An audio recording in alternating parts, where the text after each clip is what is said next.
Hello everybody, good to see you all. We are back for Studio 16 and DG Squared should be in the background somewhere. I am here. Good afternoon. Greetings, travelers. How is everyone today? Good to see you all. We're getting a little bit of technical issues as it's common with No Man's Sky. We cannot join each other, so I might have to try and join DJ myself. You still cannot see me, no, DG?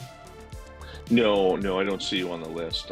It's a little bit funky. I know sometimes you gotta quit out and restart the game to establish an online connection. Sometimes we gotta jump through hoops and maybe do the hokey pokey. I don't know, but we're here. Hi. So, if you could start the game, DJ, I can try to join you, and then we can travel back to the studio. All right, I am starting up now. Should be just a moment. In the meantime, let's have a quick roll call there. Hello, Midnight, TK, Conflicted, Daryl, MSG, Joe, DG Squared, of course, Christy, Joe as well. I said Joe twice now. Shock and Awe. Did I miss anybody else? Smash. Wild Bear. Don't forget Wild Bear. Yes. Wild Bear and what? Yeah, Wild Bear there is. Peter van Meusen. Wild Bear, and that should be it, no? Yeah, I think so. How is everyone today? It's a pleasure to see you all. Well, it's been a month. Yeah, it has been a month once again. All right, I guess I'll hit the Nexus and see you at the studio. All right.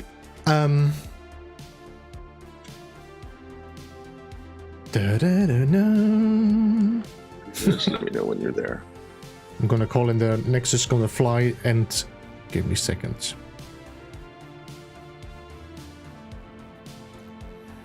Welcome to Cafe Delta, by the way. Who? Cafe Delta region. Cafe Delta region? Oh, I'm in the Cafe Delta region now? Yes, let me just switch to the game in the meantime. Way out on the edge. Headed back to our original system, way out there at the end. Hello, DJ. I see you flying in. Yes, sir. Wow, this is. It's nice to see all these ships for a change. Yeah, it feels like. I mean, you would think that things are fixed. You would hope, anyway.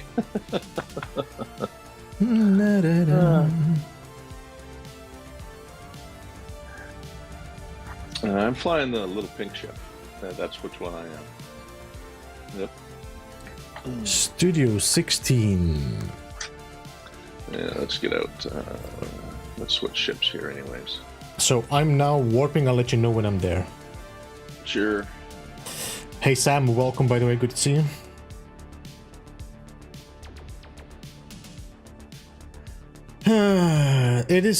It is a struggle, no? The multiplayer. I hope we don't have too much issue with Techsuppot, because last time when we did the community night, we also had quite some issues there. I just arrived at the base, DG. Okay, let's head on out. There's Techsuppot. Greetings. Back at the original studio. This is going to be the one for now until we can fix or build the other one that I'm putting together. Yeah, I'm looking forward to seeing it when it's finished. I've caught a little bit of your streams while building it. I like how it looks so far. You always design them really nicely. You've got a really good eye for sort of cozy little studios. The challenge is always the lighting as well, then, to get everything, you know, because the light itself doesn't really affect a lot, so you have to really build it in like strategic places to actually light up the characters. Yes, yeah, I found that too when I built my great big studio there. That well, I think we were there a couple months back. Mm-hmm. Couldn't get anything to load, but yeah, lighting is always difficult. I've got a very challenging build I'm working on now, and lighting is really difficult to try and capture natural light without actually using natural light. Yeah. So yeah, very difficult to try and create that. I may have to scrap the idea and go with something else. But Yeah, I really wish that they would give us options for better lighting in the game that would be a little bit more conducive. But Yeah. I mean, that's a small complaint compared to some of the other issues. No, that, true, but there are fine. lights in there. There's lights that do seem to have a little bit more effect on the the environment. For example, the spotlights that are on the landing pads. These are working, and I know that people have been modding them into lights as well, so they are definitely possible to create as a buildable part.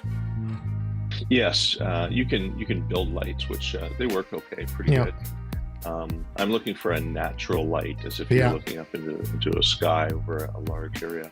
Why? I must have landed in the wrong place. Did I? You see me though. I see you. Yeah, okay. No, you're right here. I'm just not seeing the studio render. Oh my goodness! Come on, game. So you see me just floating in the air somehow. I see you floating in the air and your leg is twitching, which looks really hilarious floating in the air. You're possessed, Beeps. There it goes. All right, it's starting to render. It'll just take a minute. In the meantime, I have some jazzy music playing in the background, just the band playing. There we go. Elite Gamers, welcome. Corvax Cal, good to see you as well. And hello, DJ Squared. Let me have a little bit of clapping. Yay. Good to see you, man. How are you? You got the laugh track going? No, the laugh track. I need a laugh track. That's good. That would have been perfect now. You have laugh track.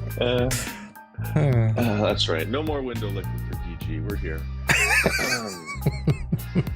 Oh, that's how I did it. Okay, now I remember the windows. Okay, good. I might have to copy this. Welcome, Walter, Sam, Techsuppot, King Ganja, Corvax Cal, and Elite Gamers. Hey, welcome, you guys. Good to see you all. Hi. How is everyone today? How are you, DJ? How is life? How is gaming life? Life is busy. Life has been busy. I've been working a lot and gaming in various places. I recently took a slight break from No Man's Sky. I was pumping videos out for a series there, that Kindred series I was doing for really quick succession, and finally completed it. So once I did that, I was like, you know what, I'm going to take a week off. I'm going to play another game and just refresh my head and some of my creativity so I can come back good and strong. Sometimes it does help, really especially for the builder, to just play another game and get some structural ideas from another game. I could build that in No Man's Sky. Yeah, well, nothing structural that I'm looking for. Just literally, it's just whitewashing my head of in No Man's Sky and just completely, doing something different altogether. I found a couple of quick games on the PlayStation Store that were free. I'm like, cool, try that out. Absolutely nothing like No Man's Sky, obviously, but it was good to take a break and then come back, and you feel like you can just run around and start exploring and enjoying the game for all it's worth. So it's been a really good couple of weeks, and I guess now is probably the best opportunity for me to say thank you to the community for all your support and encouragement in helping me complete my project. It was a pretty big project for me, and I really appreciate everybody showing me their support and all the love out there in the community. I don't know if I would have had the drive to complete it without everybody's support and encouragement. So thank you all very, very, very, very much. And let's see, we have a thank you emoji here somewhere. I know we've got one. I have to stand up to the little hands. That's what you mean? I think I actually have a. If you want, I can actually press it here. I have shortcuts for this. It's very easy for me, Yeah, I know. You can't program shortcuts in No Man's Sky on if console, you have, no, you don't. Yeah, though I gotta say, I have been using that when I joined myself on my PC with my PC save. I do have available shortcuts there, so I've been using those a lot while filming, and that does make life a lot easier. I tell you, HG has got to allow that for consoles because that is the bomb. With a modifier or something, even if they just give you like a top 3 or something, you can select. Yeah, or a toggle button or Yeah. something. You might only be able to program one at a time. I'm not sure, but it would definitely be an Yeah. appreciated thing. Because that's always weird if you're recording, having to go in the menu, you see that menu popping up. It's a bit of a weird. It is, yeah, especially when filming, for a video or live or something like that. Just the availability to just press a single button, that makes life so much simpler. So I've definitely enjoyed that. Joe, welcome. Hello, Joe. DJB. ZZ and DGB, yes, and Gary. ZZ too. The nemesis of the CG. Gary is here. Right on. How you doing, Gary? So how about yourself? What have you been up to? For mainly making content on Valheim now, but I did release a guide about glitch building. I think, was it last week? I don't know anymore. The complete tutorial on glitch building, something like that. Yes, yeah, I watched it. I hope so. Yeah, well, I mean, you should know them all now, so. yeah, I do. But I now have added as well the Switch controls and stuff, so if every platform should now be able to use the glitches. Oh, excellent! Yeah, that does make a difference. The Switch controller, the buttons I think they're very similar. But yeah, definitely. Have you built much on the Switch? Do you know how is it building on the Switch? I think no. I've only did some building when I did the testing. When I did the let's check out the Nintendo Switch version. Yeah. And I was surprised how easy the glitches worked. I was actually really surprised how easy I could glitch build on the Switch. Oh, nice. I've been. Go ahead. Yeah, but since then I have not been playing. I mean, you have like a PC running here that you have 4K quality. You don't feel really attracted to playing it on the little screen or on the 720p. It will be something I take with me on holiday or more of that. Yeah, it's funny you say, because I've been interested in getting a mobile playing version of it, whether it's the Switch, the Steam Deck. I've kind of been waiting to see what iPad or Apple does with when they finally release it on that as well, because I don't know which platform would be best suited for myself. And I had a friend at work who's got a Steam Deck. You guys ever try the Steam Deck? Oh my goodness. Okay, it's a little bit bigger than the Switch, and it connects directly with Steam. So, like, if you play on PC and you have it on Steam, it connects directly to that, and you can load up your save on the Steam Deck, from the Steam save. It is really smooth. I was really impressed with that Steam Deck. It's a little bit bigger unit. It's like an 8-inch 2x4, and you're holding it. All the controllers are in the right places. It's got lots of buttons. It's actually, I was really surprised just how good and smooth it was. I did some building. He loaned it to me for a night, and I'll secretly say on stream, I played No Man's Sky for an hour while at work.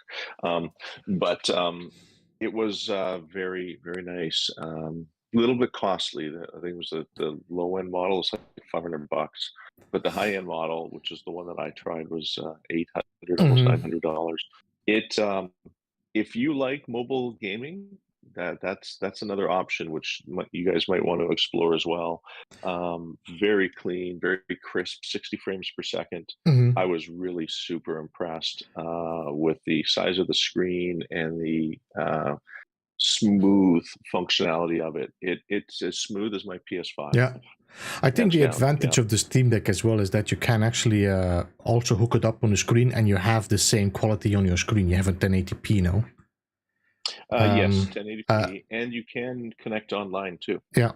Well, if you then compare it with the Nintendo Switch, for example, if you connect it to your PC, you don't have HD. You have only 720. You get it on a 1080 or a 4K, but it looks terrible. So it is definitely, if you go for quality and like splitting up, if you say I want to play it handheld or I want to play it on on your, it's a mini PC, the Steam Deck. Oh, it is. It is. It runs off a Linux operating system or OS, and you can connect onto it and hook up a keyboard if you chose, Mm-hmm. and use it as a portable computer Yeah. as well. So, like I said, I was really impressed with the power of that little device. I Yeah. mean, it's not so little, mind you. And It's quite like heavy 8 as inches well, no? long. Actually, it was lighter than I expected. I Yeah. thought it Okay. would be heavier. Yeah, I thought it would be heavier, but I was really impressed. And unless iPad doesn't can't perform as Mm-hmm. well, I'll probably end up going with a Steam Deck. But I'm going to wait Well, before I go ahead and make a yeah. purchase like that. The advantage is that also the Steam Deck is going to allow you to play a lot of games. I mean, you could go for Valheim if you want to, or there's no limit anymore. And I think you can also have emulators on your Yep. Steam Deck, which allows you to play games that are, for example, Nintendo and. Yeah, exactly. You can anything that's available on Steam is available on the Steam Deck, Yeah. and like you said, emulators, and various other things. Speaking of No Man's Sky, it was I was very impressed. Yeah. I thought it would be pretty hokey, and I didn't know what to expect, but yeah, no, it was really good. I was very impressed. And it's even got a couple extra buttons on, like those mod controllers on the Yeah. Yeah. underside of Yeah. the unit. So lots of buttons, and it felt very comfortable to play with, despite the fact it was so much wider than a typical controller. Um, yeah, very cool. But Yeah, it's I the enjoyed it. price. It's the price that probably is holding a lot of people back. But I think it's a good, if you want to spend, if you have the money, I think it's a good investment for gaming. Yeah, I've always believed you shouldn't Mm. spend more than what you spend on your console or your main playing device. I guess if you wanted to, you could go with the cheapest version of it, which is not solid state hard drive. It's your basic chip. Yeah, yeah. Yeah, it's definitely an option to go for. I'll probably be saving up and grabbing one myself at some point, but I'll wait until I can see what the iPad does, because, the iPad, a lot of those mobility companies have deals for the Yeah, newest, yeah, yeah. hottest iPads out there. That might be an option which is more suitable for Yeah. me. And you don't know until it comes out, so nobody knows yet. Mm-hmm. I think they are working already on a sequel now for the Steam Deck somehow, working on an upgrade or, a third model. I don't know if they are. I'm curious to see I how think that one is I too. saw a Linus Tech Tip talking about something like that. I'm not sure if it was Linus Tech Tip or somebody else, but it was on a YouTube channel. Mm-hmm. Well, it'll be interesting to see, nonetheless. Yeah, I think if you want, the only reason why you would go for Nintendo is if you like Nintendo games. If you, for example, want to play other games that are Nintendo focused, like Zelda or Mario, then you go for Nintendo Switch. But if you don't buy, if you're just gonna buy that console for playing No Man's Sky, I don't think Nintendo Switch is a good investment.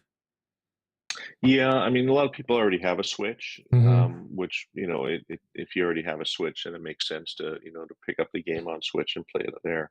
If you're new to the whole mobility or mobile gaming, you can shop around and see what else there is out there. Unfortunately, Steam Deck, it's not like they sell those in just any department store. As far as I know, you can only buy them through Steam. So, you're kind of locked in at the price that they offer, which is a little bit of a shame. So I don't know. I'm kind of waiting to see the flash sale that Steam usually has. Maybe they'll have a deal. Yeah, maybe, I don't know. True.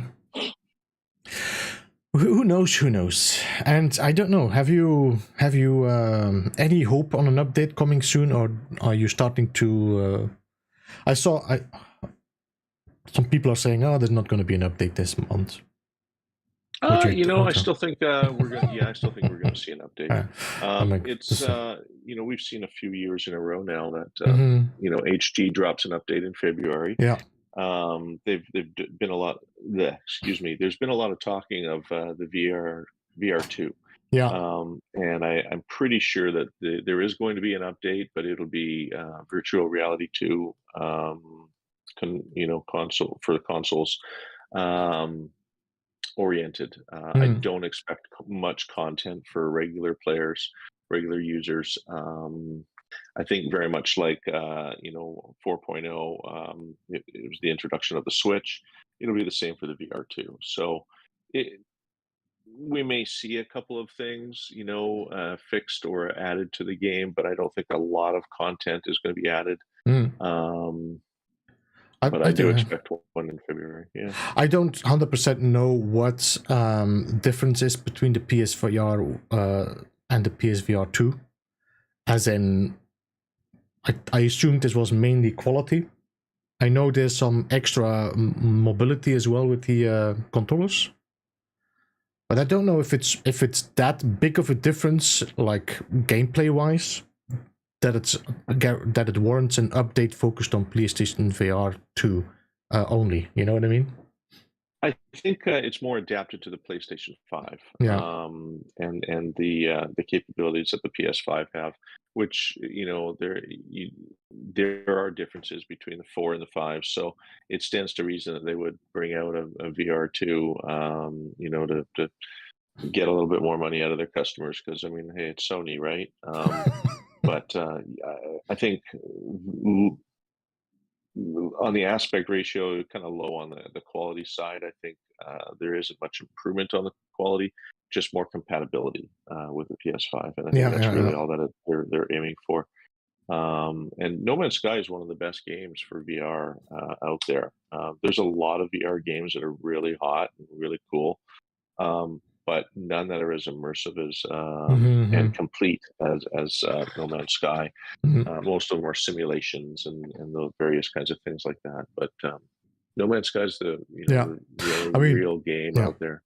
It would be illogical from Hello Games not to jump on the boat with the PSVR that there is there's no update to or not no update linked to the date. So I was assuming next week, the 14th to the 15th, but it could be 22nd. This might be even a smarter idea to just drop an update around that, just to take advantage of the how you call it, the rolling of the release of the PlayStation VR. Catching some of the news with it as well. Oh yeah, I mean it stands to reason, and it's a great marketing strategy. So. I mean, I don't have a VR headset myself. I don't do well with VR. I have tried it, but it makes me ill, so I tend not to use it. It is, the future of gaming, and hopefully some better headsets will come out that are less restrictive. But yeah, it's pretty cool stuff.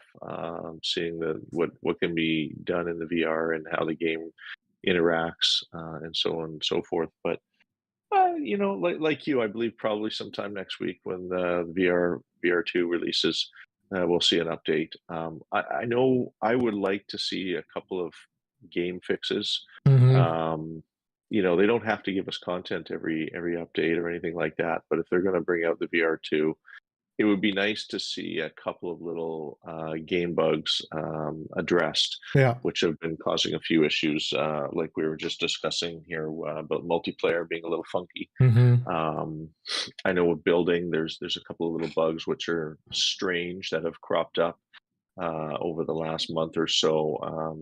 Timing with adjacency seems to be a little bit weird. Little things like that, I think, would be nice to see. A little fix put in there or a patch. And there's always a few other little things, but for the most part, it's still a very playable game. I think as a single player experience as No Man's Sky, I think pretty well. It's pretty okay now. It's as soon as you start playing multiplayer, then you feel and you notice a lot of the issues and bugs and frustration because things just don't work or connect as they should be. Yeah, connection is always difficult, and even if you do connect, I've noticed that the frames per second really drops when you're with another player. It's not as smooth or as clean an image when moving around. Sometimes it lags a little bit and goes jagged on you, in photo mode especially, if you're panning or zooming, things like that. But I mean, that goes with the territory when connecting to another device that is operates on different frames per second.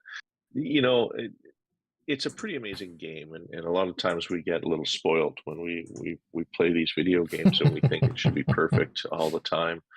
15 years ago, um, nobody would ever would have thought we'd been able to play video games in the fashion that we are, and online. Um, so, I mean, I feel pretty thankful anytime I'm able to play with friends. It's a pretty amazing experience. So, a couple of little those bugs would make all the difference. Mm.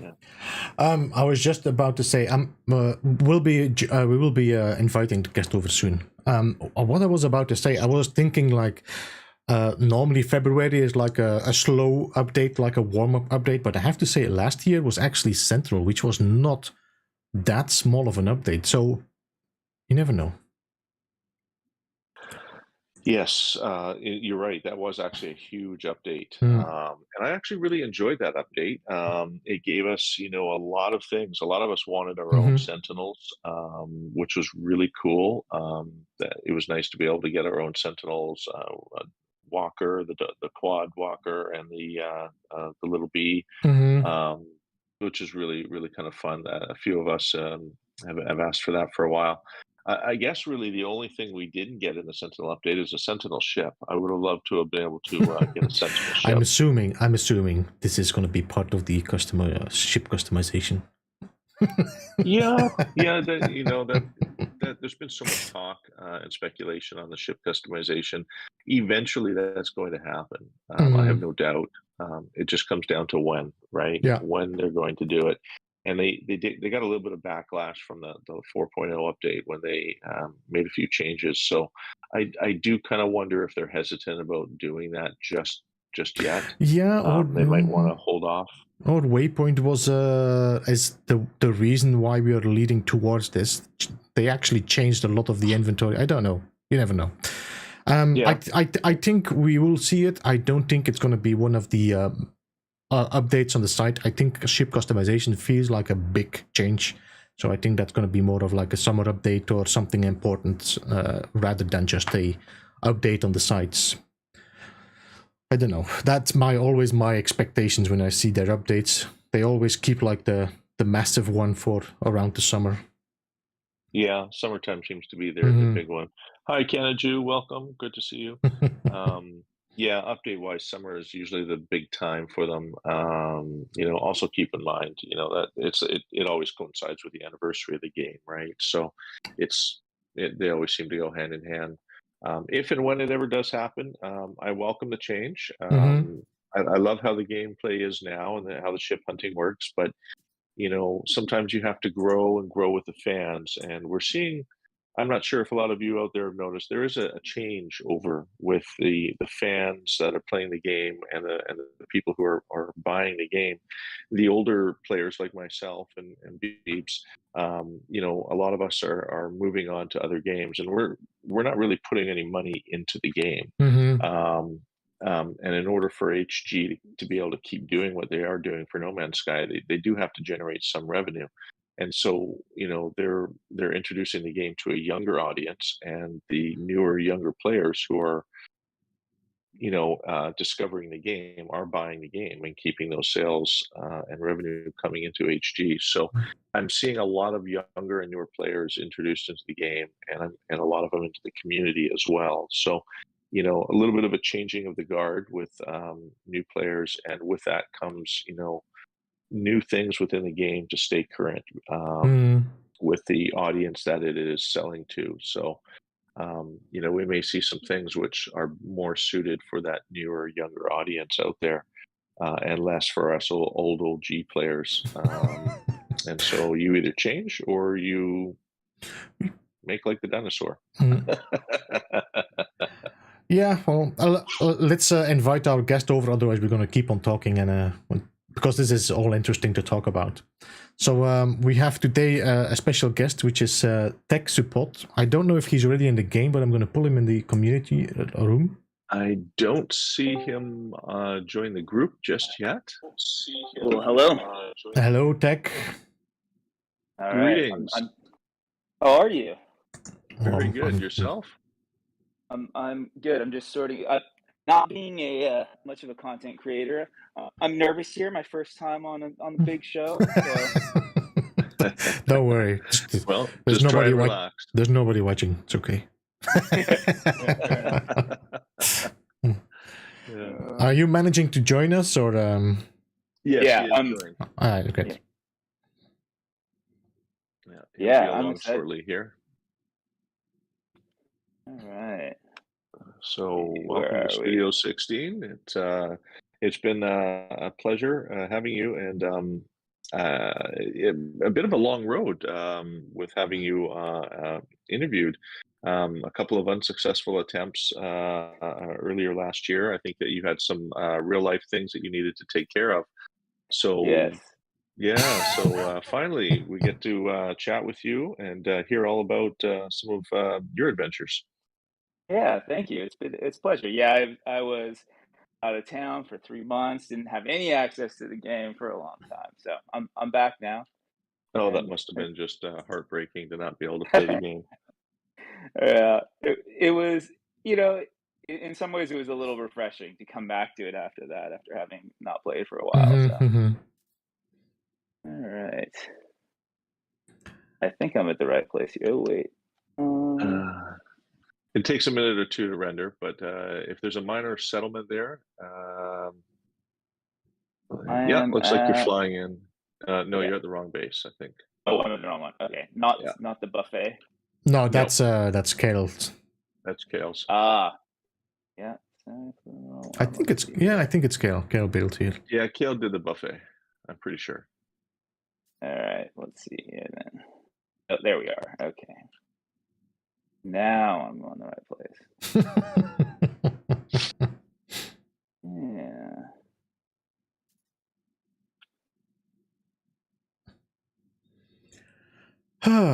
So how is the new studio coming along? Going bit by bit. I needed to, like I said, we needed to work on the lights now. That was my main focus. Once I get the lights right, then I can start building decoration around it. Because a lot of it, you put your light under the floor, so the light kind of shines up and kind of give you the effect as if there's the light from the bottom or from the top is actually lighting up the area.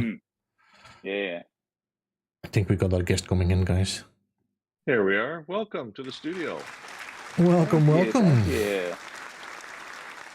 I like your character design. Please take a seat. Oh, thank you. Nice. Yeah, I spent all morning in the appearance modifier. So. Cool. All morning in the appearance modifier. I'm still a little self-conscious about my shoes, but whatever. I'll get used to it. You look good. Thank you. The other studio, we have a little table in front of it, so you actually don't see your feet, but yeah. Oh. No, I went for a risk, and I went for the white ones. They're some bright white kicks here, so. Yeah, look cool. They're like Jordans a bit. Yeah. Personally, I like it without a table. You get to see the whole character, everybody puts a little bit of thought into their own little character design. So being able to see it while on camera is always a nice feature. Looks good, though. I really like it. I like the look, color combination, and I dig the alien head. Yes. Yeah, it feels more freeing. All the helmets, they just kind of get in the way. Yeah. I really wish that the hood for the cape would fit over top of our character visage, but it doesn't. You have such big heads as well, Yeah, it still would be kind of neat to be able to have a hood sort of draped over the head, the eyes sticking out or whatever. Yeah, that would be cool. That would be nice. What I hope to see is soon that they add the capes to multiplayer, so we can just see each other's cape as well now. That would be nice. Yeah. It's part of the, it's part of your unique character. You can actually choose your colors and change everything. It's, it gives it extra special. Yeah, you want to be able to be seen if you're going to put on, something like that from the appearance modifier, whether it's the hood, the cape, or any of the, appearances that we choose. So yeah, definitely get that fixed, HG. I know there's a lot of complaints about Vikings that are not happy they cannot wear a cape. as well. Hey, Skeng. Yeah. By the way, sorry. Skeng, thank you so much for the £5 super chat. Appreciate that. 07. Definitely 07. Yes. I was also noticing the other day that Gex actually get a shorter cape, don't they? Nope, they don't. Yes. I thought they did. Oh, they- Nope, they just hang to the floor. Ah. No love for the Gex. Oh dear. Alright. There is a mod. There's a mod that you actually can have a short cape for that. Oh, okay. Maybe that's what I was looking at. I am speaking of mods. I don't have mods. I'm on PlayStation, but I'm pretty excited. Finally got PlayStation 5 working and saves transferred over. So Yeah, I think I saw you asking a question about it in Discord now. yeah, Congratulations. yeah. Thank you. They finally became generally available after what is it, 3 years? 2 years, yeah. Yeah. I'm still waiting. It's been hard finding them. I'm still waiting in my country. Oh Really? man, You're still that's rough. waiting? Oh wow. You know what? They've just started to I won't say stockpile them, but when I go into the stores now, they actually do have them on the shelves that they've been sitting there for a week or two before they've been snapped up. I think Sony finally annoyed their customers to a point where they don't care anymore. And so they've just moved on. Like, look, if you're not going to give me a PS5, I'm just going to get a PC or the Xbox, because Yeah. waiting this long to upgrade, units is a little ridiculous and a little It is. frustrating that they'll allow people, scalpers to buy up the units and sell them at a ridiculously higher rate. So that's dirty pool in my opinion, and they should be ashamed of themselves for that. But I mean, I managed to obtain one myself. I do like the operating system PlayStation has, so I was lucky enough to obtain one, and I have one like you. But it should not have taken 3 years. I should have been able to buy one immediately as they were, put out. And the fact that everybody's got to wait like that for these units, I think is a little bit of a They definitely messed up with with the scalpers just taking all the devices. That was ridiculous. Yeah. They're not satisfying their customers properly. No, that was a big boo-boo. Yeah. So, and that's going to hurt. I got to say, so far with the with the PlayStation 5, it's certainly nicer in a lot of ways. But the main thing is just the load speeds are so much faster that it like changes the way I'm playing the game at this point. Oh, absolutely. Twice as fast in some cases. Starting the game, very, very fast and very clean. And I mean, you don't really notice a huge change in graphics unless you have, 4G TV. But still an improvement with graphics, load times. It's just as loud, the fan is, at least, as my old PlayStation 4. But it doesn't take off like a jet engine does when I, enter one of my glitch builds. So, I mean, there's that. Totally fair. For me, it was, I never really got into a lot of the reloading to try and get the freighter you want or the ship you want, things like that. Mostly because it just took too long to reload. But with this, maybe I would. Yeah, the reload time is much faster for sure. Probably about half the speed. It doesn't when I do reload, it doesn't count all the way up to 100%. It goes to about 35, 40%, and then you're right back in, which seems funny. Like, why would you even have a percentage counter on there? But you know what? Faster the better, as far as I'm concerned. It's a trick. It's just a trick. Like, oh, it's going quicker than 100%. Wow, that's a really quick. It's just a trick.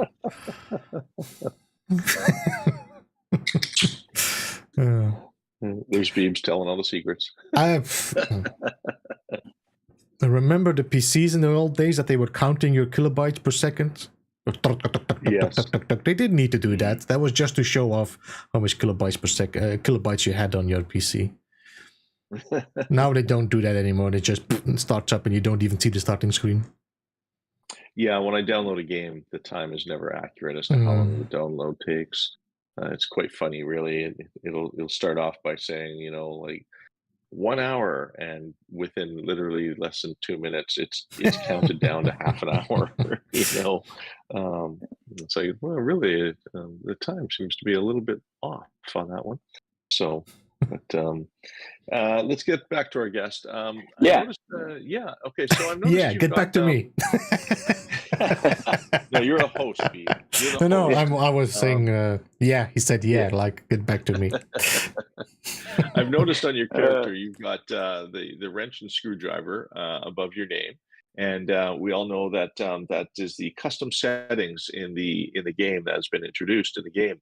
What do you think of it so far? How are you enjoying the new custom settings? I have custom settings on? Oh, I so I don't. This is just my creative save. I haven't oh, changed okay. anything in it. Yeah, I don't know why it shows that then. Um, Oh, I thought that's what that meant was the wrench and the I don't know, screwdriver was what's above creative. mine? What's above mine? You've got the Atlas symbol like I do. Is this a normal yeah, save? weird. Yeah. Is Yeah, it, it's a it? normal save. I'm on a creative save. It's just the one that I started with. And I I haven't think changed. the custom is the one with the gear. Only a gear, I think. Oh, is the custom the one? Oh Okay, yeah, well, yeah, yeah, Yeah. figures. yeah. Yeah, figures I'd mess that up, right? Gear, wrench and Yeah. screwdriver, no connection whatsoever, right? Thanks, HG. Yeah. Hey, Kevin, how are you? But yeah, I haven't really messed around with the custom settings. I'm not sure. I have mixed feelings about it. There was something that I think was nice about playing with everyone that was playing in the same way. Mhm. And I think now, like, although I do like seeing bases outside of creative or outside of normal, whatever it is, and that crossover, I think there's a little something lost, and I no longer feel like I'm playing the same game as other people. But I don't know that I care that much about it. Yeah, it is nice to see the crossplay of different modes. Other than permadeath, I can see all the other modes on my other saves, and that's really kind of nice to be able to see Yeah. other players and other bases from other modes. And I think that definitely enhances the whole multiplayer experience, provided we can join each other on multiplayer. Yeah. Have you played around with any of those settings yet? Have you tried anything out? Have you tried like one of those new super hard permadeath I survival haven't. saves? No, I haven't. It's still on my list. I've never gotten into the permadeath one. I am intrigued by permadeath, but at the same time, I have too much anxiety about losing a save or losing build or anything like that. So I don't really get into that. Well, I can definitely say it's an experience that I think Yeah. every player should at least try once. You may not like it, Yeah. but as just like the expeditions, it's an experience you should try, and Yeah. just sort of see what it's all about. Yeah, that's fair. There is a certain level of anxiety associated with it, especially in the beginning when you're trying to make it to your ship and that whole survival aspect. Yeah. But I, go ahead. I do. Yeah, I do. I actually do like that part of it. I tried once very early on when I first started playing on the permit. That part I like. Since I tend to do a lot of more building than exploring and survival and things like that. I think it doesn't have the same appeal because I wouldn't want to lose my bases if I put in time building them. Mhm. Um, so I think it's just generally the it's a play style thing for sure. Hmm. Obviously. The That's advantage, fair, I have fair to say statement. that now death by falling is not a big thing anymore with permanent because they kind of reduced that. So the only Yeah. death you can actually get is by either by battle or falling several times or dying by the storm, things like that. Oh, But right. Yeah. I feel like permanent has, on one hand, eased much compared with how it was before. Okay. Well, then Still, it's worth. losing your I should bases try it does again still then. hurt. Yeah. Yeah. I mean, I still remember early on in the game, before I really even understood what the game was doing, or that there was a community at all. Uh-huh. When the first time one of my bases filled with terrain, I was pissed off. It was hard. I didn't know what was going on because I didn't really know there was a game community for this, and so I got pretty upset and threw No Man's Sky aside for a few months before coming back to it. And, so yeah, the idea of losing bases it feels a little traumatic for me. Yeah, you shouldn't build anything on permanent then. Just what you need. Just play. That's yeah. See, now it's a good opportunity to build on the freighter and permadeath, because at least that way, the terrain doesn't gonna come back in and mess up with the rendering. It's one of those things where you have to expect that you're going to die. Permadeath is a unique sort of game mode, and like I tell everybody who tries it and experiences what it's all about, expect to die. If it happens, don't get upset. Just accept it. Yeah. It is part of the gameplay. To feel that experience of losing that save. It's one thing to put a little bit of time into it, and once you've gotten accustomed to how things work, obviously, you may be more willing to put more hours and time into the save. But it's one of those game modes where I've always believed you really shouldn't put all of your effort and time into it, because it can go in a blink of an eye over a simple thing like an accident or a bug. Back in the day, there were some bugs, man. I'm telling you. I knew people who lost their saves because they were ship hunting, and a ship took off, knocked them off the trading post, and they fell to their death, very ungloriously. And various other bugs too. You load in the game, suddenly you're floating in space. There's that bug, and if you're not fast enough, you're done. It's over with very quickly. Some people, they had ways around that by putting a USB backup of their save, and that way, if they were to die, they could just load up that USB backup save that they have saved on a little USB stick. But for the most part, it is an experience, and I really liked how HG gave us everybody that experience by putting that expedition out there. It wasn't an exact duplicate of what a permadeath save is like. It for essential purposes, it was a survival save, because you did come back, right? You lost everything, but you did come back.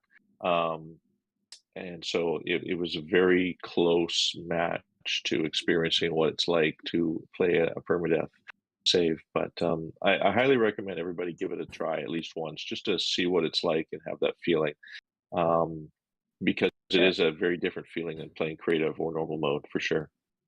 Yeah, that certainly makes sense. Well, all right, I'm convinced. I'll give it a try. Well, that was easy. I'm not that stubborn.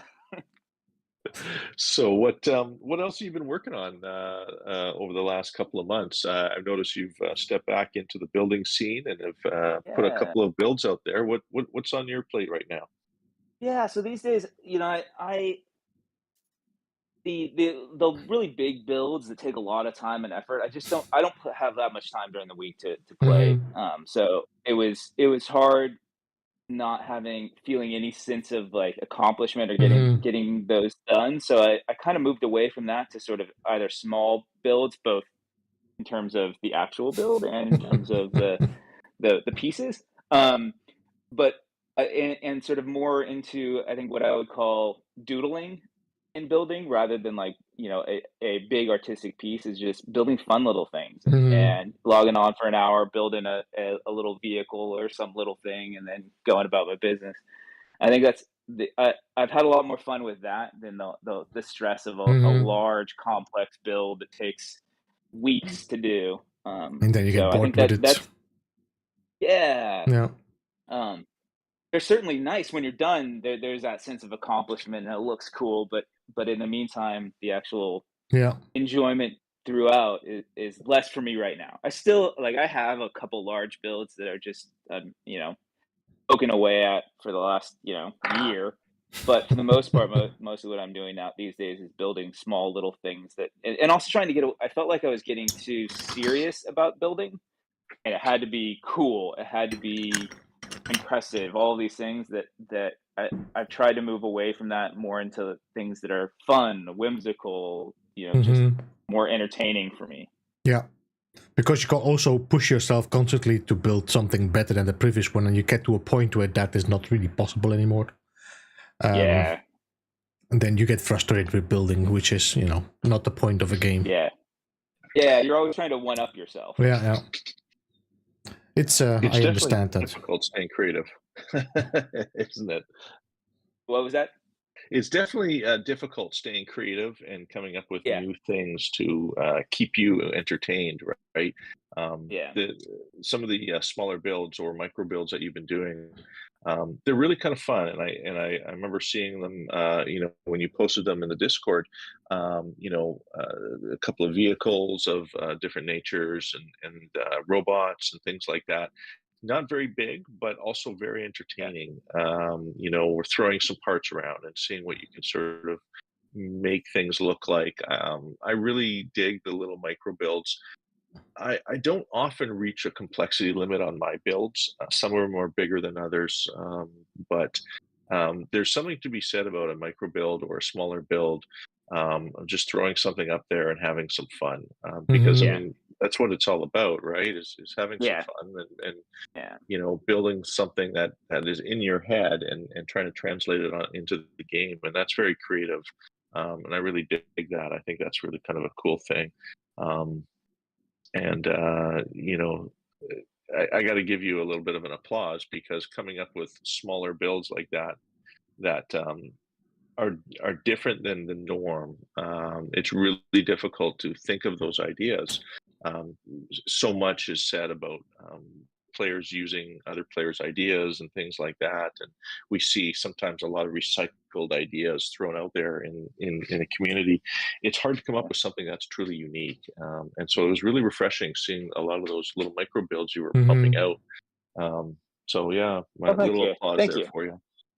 Oh, thank you. Yeah. And I mean, I definitely there's no way I would try and claim every idea is original. Hopefully, there's a few originals in there. I think some of them are put together in original ways, but yeah, all of the community has been such an inspiration and things that I see that either I duplicate in some way or inspires me to try something different. It's been fantastic seeing everybody's builds. It is indeed to see it. Yeah, especially, you know, I don't know how long have you been playing, by the way, No Man's Sky, Tech? I started in I think 2019, so it was a few months Next, after Beyond. I think. Beyond. Yeah, Yeah, Beyond. yeah. Um, Yeah, Beyond. so Time flies. That was a yeah, good time. It was a good time to start playing the game. There was a lot of new things introduced in the game, which really changed how we play the game. Right, glitch yeah, building was taking off really fast and doing really well. yeah. That was the old That's technique of glitch building. Yeah, Yeah, so for me, when I first started, so I knew the game came out, you know, and I followed a little bit in the chaos of the release, but I never bought it, never got into it, and then a couple years later came back to it. But when I started playing, I had no idea that there was a community around it. I had no idea that there were things going on. I was just, "Oh, okay, well, I'll try this game," and I started playing, and it wasn't until I realized there were a lot of bugs that I thought were features that were, like, blocking me all the time, and so I started, like, looking online for, "Is this a bug? Is it a feature?" And it was only then that I started realizing there was actually a community, and I think that was a huge step to realizing, "Oh, wow, this is a much bigger world, there's a lot of things going on." I'd never heard of, you know, it took me maybe 6 months or a year before I started realizing there was such thing as glitch building, Mm, and so it was kind of a eye-opening experience realizing there was actual gaming community. yeah. Which had been growing already for a while, even before Beyond. I mean, Yeah, that was a surprise for me yeah, as well when I came into the game. How yeah, evolved. I mean, I've been playing since the start, but when I jumped back in the game, the community that had grown around that game was insane. That was a big yeah, surprise for me as well. yeah. It's an adventure for sure. yeah. Often players don't realize that there is a community. You know, until they go to the Nexus even and you know they see these decals that are in there and they come with a little description and so on and so forth. And many people aren't even aware that there are communities out there until they see the description on these decals, and then Yeah. the wheels start turning. Like, oh wait, there's actually communities and forums for these for players in No Man's Sky, and that sparks an interest to seek them out or look online. Reddit, Discord, and various other places like Facebook. To see where these communities are, and try and understand what it's all about. I Yeah. can't say that there's Yeah. nothing quite like the No Man's Sky community. It is very open and friendly, and very few toxic situations. There, yeah, of course, like any game in any group of Yeah. people, there's going to be a problematic thing. But for the most part, on the whole, it is probably one of the most positive, good vibe communities any video game ever wishes to ever have. Yeah. Everybody's Yeah. so supportive and friendly and welcoming. And I think that's what is a really big draw for a lot of younger players that are purchasing the game for the first time, is they do like the multiplayer. For as a lot of the older players like Beebs and myself, and maybe you as well, like the singular player aspect that this game offers. So with that comes multiplayer and communities go hand in hand, and so that's one of the things that we've definitely noticed recently, is the increase of players who are picking the game up for the first time, and immediately they're looking for communities. They've heard all about it through the media and the Yeah. awards that HG has been awarded for Yeah. its Yeah. gameplay. So yeah, I mean, welcome to the community, I guess. Yeah. Yeah. It's Well, good thank you. to have Yeah. you amongst this. Yeah. It was also, I my first entry into the community was Reddit, because that was the first place I landed when I started Googling questions about No Man's Sky. There's certainly some good stuff there, but it's been fantastic moving away from that and into sort of the Discord and other things that are much better moderated communities. Yeah, and also way chill. More chill. Yeah.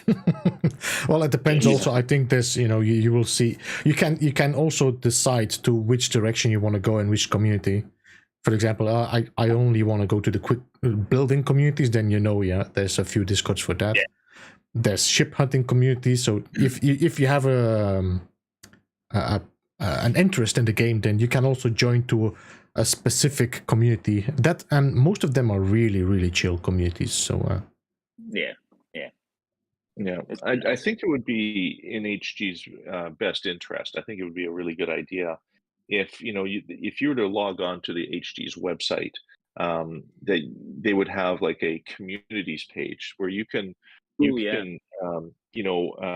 request to be added to a community page, right?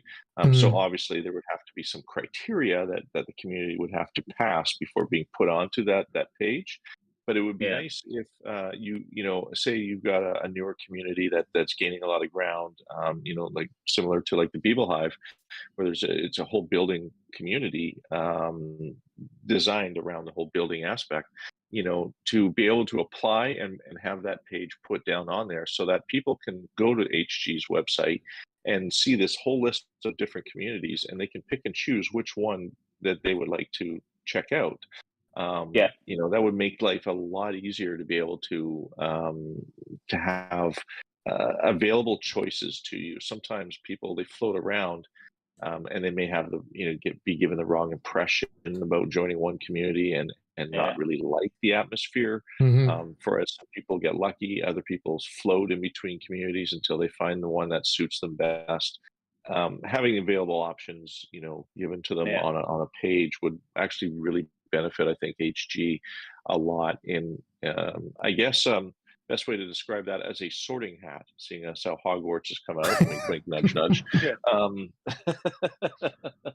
To be able to have those people placed in places, or choose which places that they can go to, and start enjoying the community and the game together as it's meant to be, instead of fighting it or being confused or getting the wrong impression.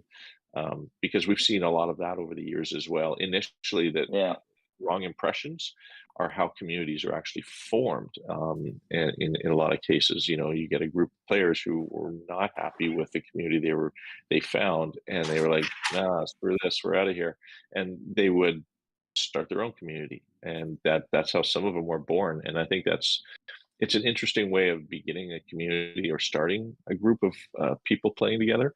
But yeah, Yeah. I'd like to see that. Yeah, on a sort of related note, one of the things that I think would be really cool,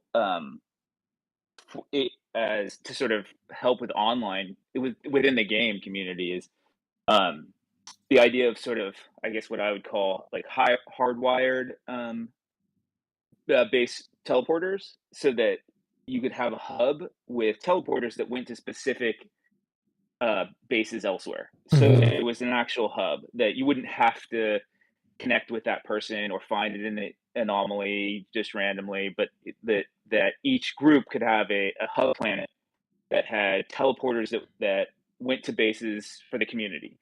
And then maybe in the anomaly, you could have that list that you're talking about. And along with that was, here's the hub for that community.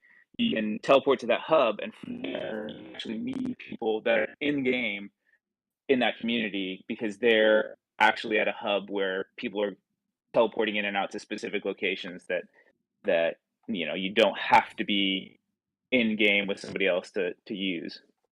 Yeah, I always been a big proponent of the teleporter that we have control over, which you could say like, which that would, because I'm looking forward to be able to make like bases that can allow you to make like a treasure hunt or something.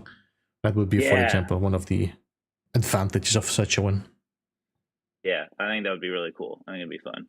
I think it's a great idea to be able to have a sort of a communal teleporter, kind of like dialing 911, right? Everybody knows 911. It always connects you to emergency services.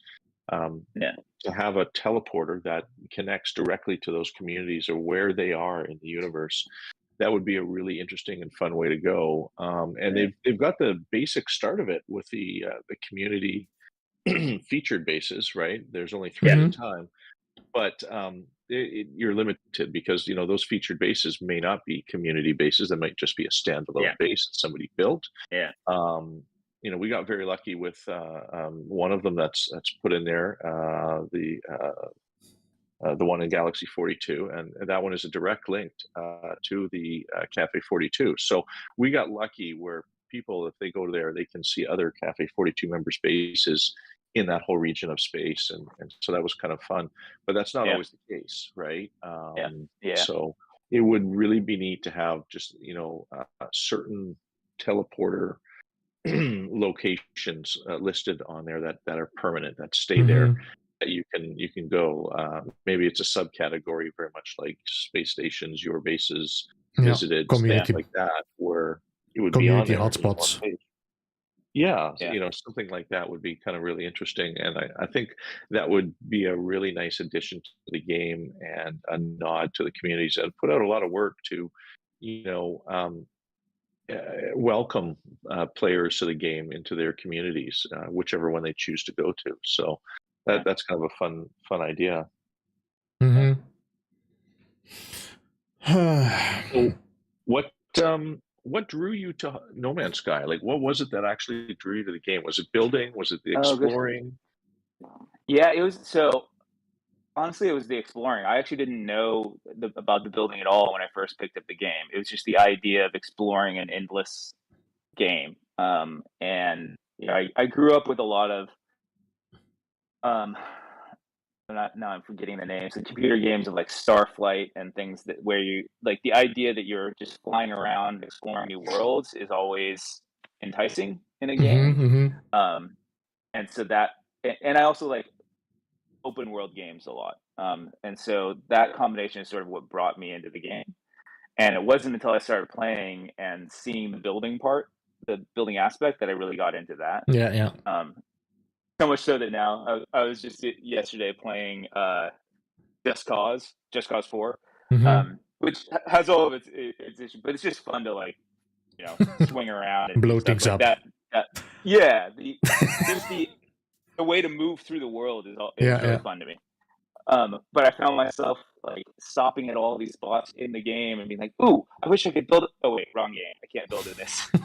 But like it's like constantly wanting to like, "Oh, this would be a great spot to build one of these." So it's definitely I would love to see like one of the things and like No Man's Sky is obviously great in all these ways, and it's not really about the graphics and the realism and all of that. But I do have that sense of like in those a lot of the sort of sandbox games and um, open world games that are coming out now are way better graphics and it's way more realistic. And it would be interesting to see, even if it wasn't a endless universe, a game a some of those real world the open world games having that building aspect where you can build bases and like engage with the environment a little bit more, I think would be fun. Yeah. But I think that's happening in a lot of games now, that they have added that base building aspect, because it seems that is what also keeping the game longer alive. The possibility to be creative in a game. Yeah. Well, you're absolutely right, Beebs. In fact, I don't know if a lot of you are aware of this. Did you know that Steam actually has a building contest out there, and multiple video games can take part in this contest. Sadly, No Man's Sky is not included in that list of building games. It's too good. But yeah, there is actually a contest out there that Steam has with multiple building games, and it's basically you build and enter your submission. And there's a bunch of different games. There's at least a half a dozen games that are taking part in this build event, which is quite neat. Yeah. Huh. Interesting. So those of you who have PC and Steam, give her a try. You never know. You might see something really interesting. But yeah, building for me, I'm not sure if this is the same for you. It's something that it's not what drew me to the game initially, but I sort of evolved as a player and found that I could actually get really creative being a builder. And once I got sort of hooked into the whole glitch building thing, it was very addictive to be able to place parts in places where the traditional snap to method allowed me to go outside the box and start putting parts in weird places and coming up with different designs and looks. And it was shown to me by Beeblebum and a few others, and that creative side was something I never thought existed in myself until I started doing it. Is that the same with you? Yeah, so I guess I mean I back up a little bit and say I think early on in the game I didn't really think of it as being creative. I thought of it as problem solving, like and puzzles. Like building certainly in the early days was way not even that early for me. It's 2019. It was a problem solving exercise. Like how do I get this piece here? How do I do this? And especially before I learned any glitch building, it was a very much a problem solving exercise. And so I think that's actually what drew me originally to the building was the problem solving aspect of it, but that I could create my own problems to solve. It wasn't like a puzzle game where I'm solving somebody else's puzzle. So it was that combination of that. And then I did really get into the creative side of it. I do a little bit of art on the side. So it's not totally new to me on the creative side. But I think in a lot of ways it's easier for me because I'm not that good at art. But I like that the building in No Man's Sky is creative in a way that doesn't require artistic skills. It just requires creative interest and engagement. Yeah, and you can grow in it as well. Yeah. Yeah. All right. So is it time to stretch our feet a little? Yeah, I was just about to ask if you wanted to go and check a base out. Yeah, let's do it. So there should be if you are. As long you stay in survival and create the survival normal, we should be able to join you. There is a portal. Okay. I just took a screenshot. There is a portal out there that you can just jump over, and we're gonna go to the anomaly. Okay, let's do it. Off we go. Let's see, where did I park my ship? You know, I need a little key fob that says "Find my car." That's what I need. Beep beep. I lose my ship on a daily basis. Dude, where's my ship? That's why I got this bright yellow ship. Yeah, you can't miss it. Yo, Tech, there was somebody asking in the chat that is your name a spelling mistake, or did you not use R on purpose? Yeah. So the name Techsuppot is it was originally just a name offhand from I don't know when this was, 2005 something, of Unreal Tournament. And so I was, on some LAN party with my friends, and I thought it would be hilarious if it said, "You've been killed by tech support." And so I typed that in, not realizing that it didn't allow that many characters, but instead of preventing you from typing the T, it just overwrote the last word. And so it was, I played for like a year without realizing that my name was Techsuppot, not Tech Support. And I just kept it. Well, it's an original name.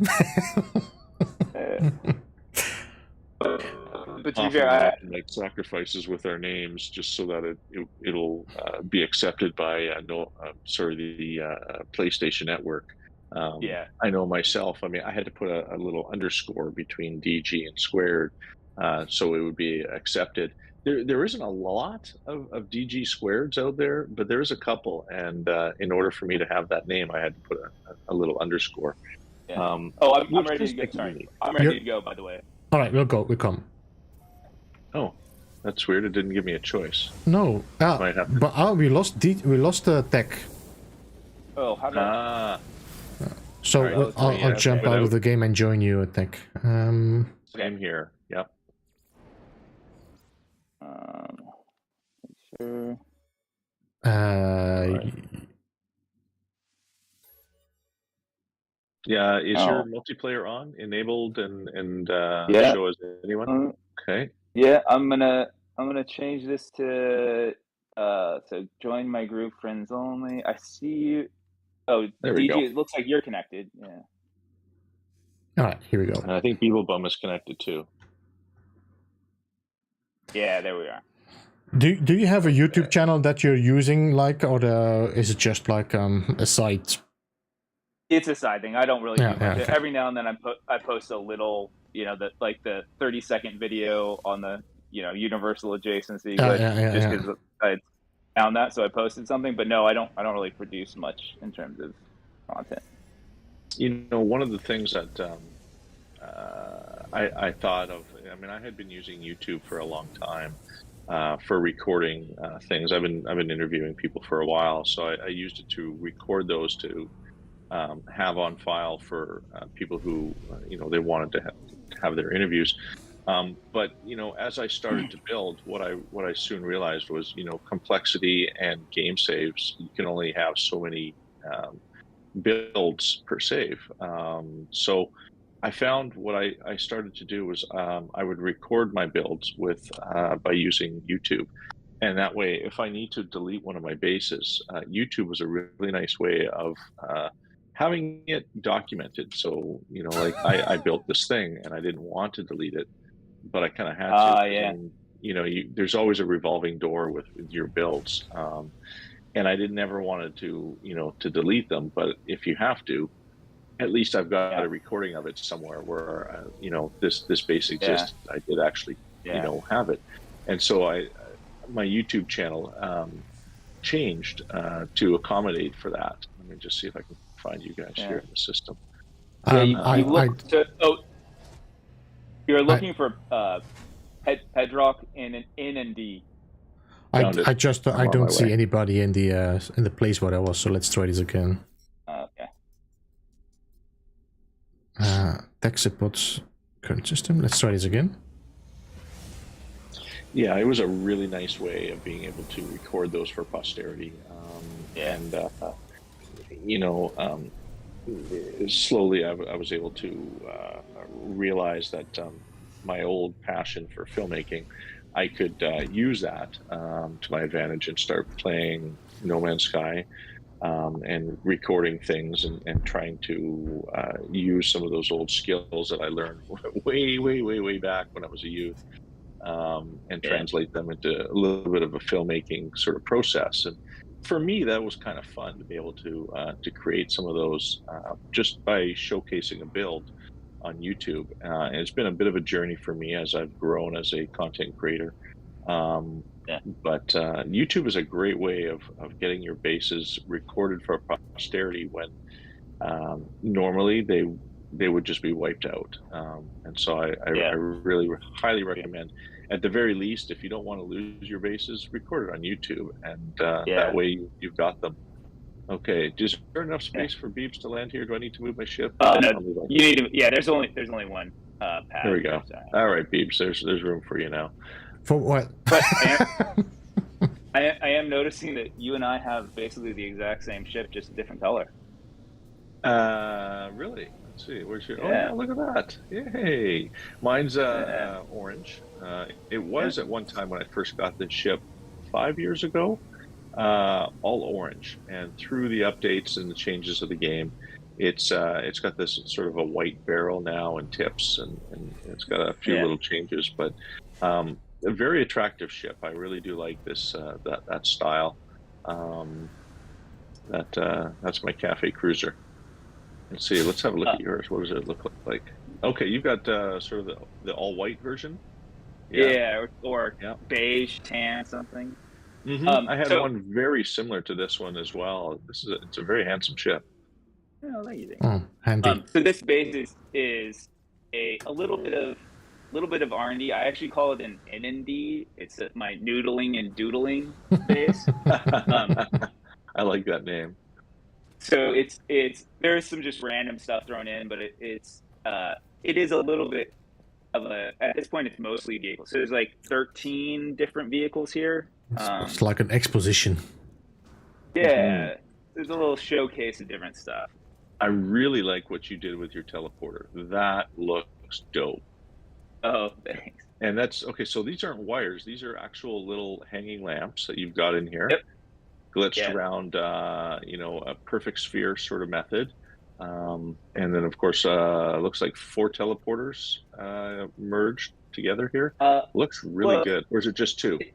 It's just 2 teleporters, but it's also at some point I realized that the teleporters have a spherical collision bubble, and so all of those are just placed. They're not glitched in.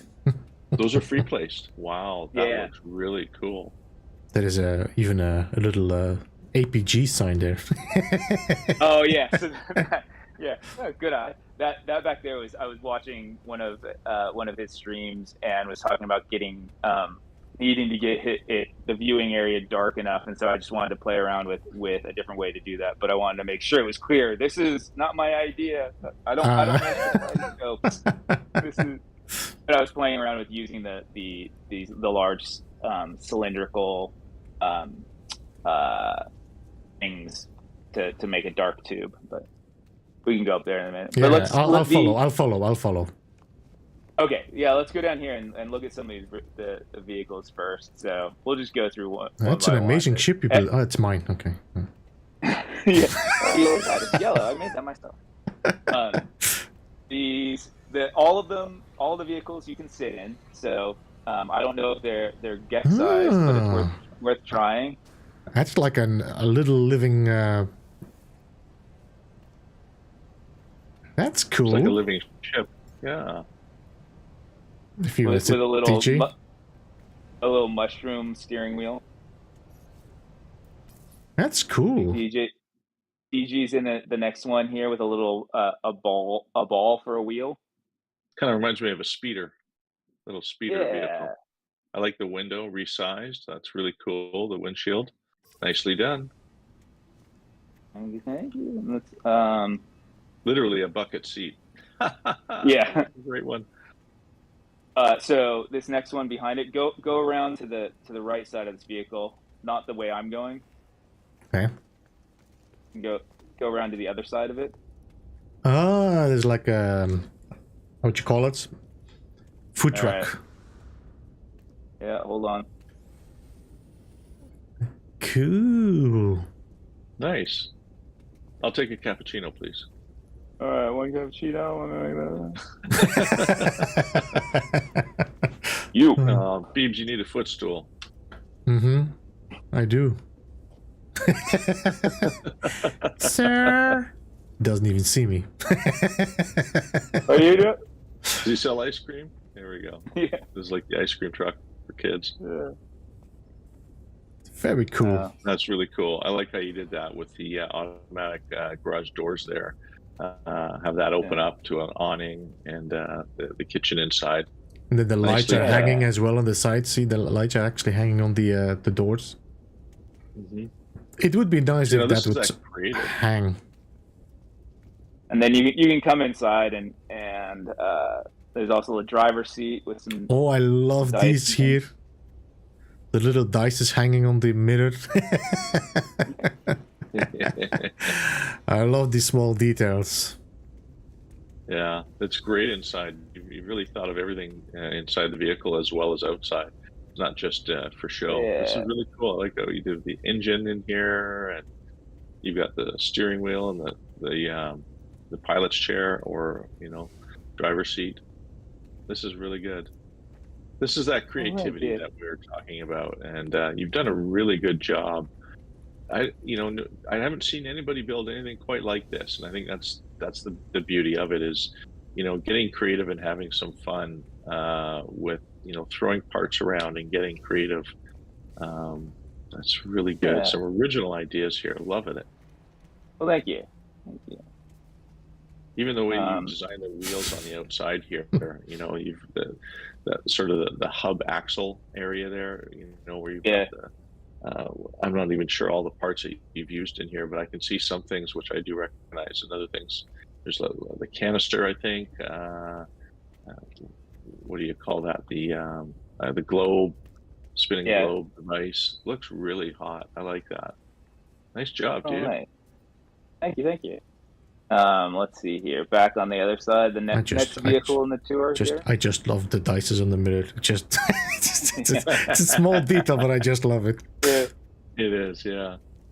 Ooh. This one, there are chairs on either side of this, so you can dual driving. So you want to hop into the other one. That's cool. Look at that with his leg up, DG. Look at that. It's like one of these Instagram models with his leg up. You know me. Always posing for a picture. I like what you like did to the yeah, that's cool. Yeah. Let me go into photo mode so I can get a better look at this. Oh, that's cool. Beebs is just sitting down there by himself. Come on up here, Beebs. I'm just checking the chat. Hey, you can. There you go. Hop up in there. Let's see. Do I put my legs up? I don't think so. No. No, but they are sort of twitching funny. Hey. Yeah, they're up for me. You're just sticking them straight out. I don't know why. I think it's the collision with the shelf. Oh yeah. Whee! Oh, that was weird. Oh, whoa! What was that? That was weird. Just got my knees in my neck. So this next one is here. There's a chair up top here. Looks like a loader vehicle kind of thing. Yeah, that's kind of neat. I like that. I've used the scissor lift to create the wheels or the drive of the vehicle. That's really kind of ingenious. Just using the parts that are available and then adjusting them to sort of customize and suit your build. That's really neat. I like what you did as well, using the cylinder over the crane, so it's actually looking as a separate piece here. Oh yeah. Mm-hmm. Because that crane is one piece, no? Yep. Yeah. Very nice. Looks good. Now this one over here looks really neat. The plane. Ooh, yeah, that's cool. Indeed, yeah. I'm just gonna follow it. Here we go. I had to find you guys. Now this one is neat. I like that. Did you build this recently, or is this last month maybe? Yeah. Okay, no, okay. Just felt I like remember this you similar to what attacked me during the community night. Oh yeah, so you will see it. There are a couple little ones that are actually duplicates that you'll see. There's two vehicles you'll see here that you've seen before at community night. Are these the signs on the outside to show you how many you killed of the anomaly? Yep. Yep. Good eye. Very cool. Yeah, that's a nice looking ship. I like how you created an engine at the back here. All wrapped up in a little cage. Oh, are we in normal? Forgot about that. I almost died. Oh dear. Let's see what else. Oh, I like this bike trike. Yeah. Look there. That's mean looking. Mad Max. Oh yeah, that's good with the Yeah. joint using the crane. Yeah, very cool. Ooh, yeah. They're fun too because without having to. There's so many little details, and I like messing with the little details. I like the hubcaps. Yeah. That's Cool. a nice touch. Yeah, the tables as a hubcap. Very nice touch. I do think you need to pump up your tires. They look flat. Yeah. Well, yes. Well, I was debating lowering the floor a little bit, but I decided I'd wait on that. But they do look a little flat. It's really cool. I like that. What you did here, the joint. I really like that. Yeah. Yeah, you use the bucket, bucket scoop, for a joint. And it has a really nice seamless look. It fits nicely. Yeah, worked out. In fact, well. if you look closely, you can see my feet actually rest perfectly on one of these parts here. Yeah. Which what part is that? Oh, okay, it's the bottom of the wheelbarrow. Yes, because that's your steering wheel. Yeah. Very cool. Very cool. And I really like have a turn. All right. The headlights. Yeah, cool as well. The emergency light in there. Really nice. Great. Some really cool details in here.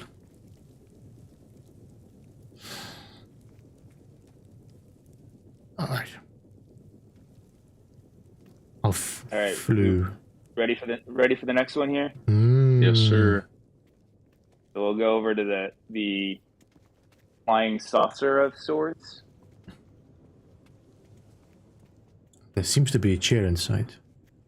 There is. So if you come up on top, you can get into the chair. I see it now. Yeah. But can you get out of the chair? That's the question. There's an emergency exit chair if you can't, but it should pop you right out. Okay. I like how you encase that in one of the tubes. That's really kind of a neat idea. Did I just get sit? No. Should. Whee! There you go. There you go. Yeah. I'm stuck with my camera inside the bubble. You should be able to, if you swing it around just right, it'll pop out of the bubble, get out of the bubble. But. There we go. Yeah, there it is. This is really cool, huh? Yeah. I think if you would install the I'm now thinking there's some items that make this zoom zoom zoom zoom zoom noise. Oh yeah. You get the right effect noise as well for This is really cool. I like that. And also the bottoms, the base of the teleporters really make a nice foundation of this base. Of this build. Yeah.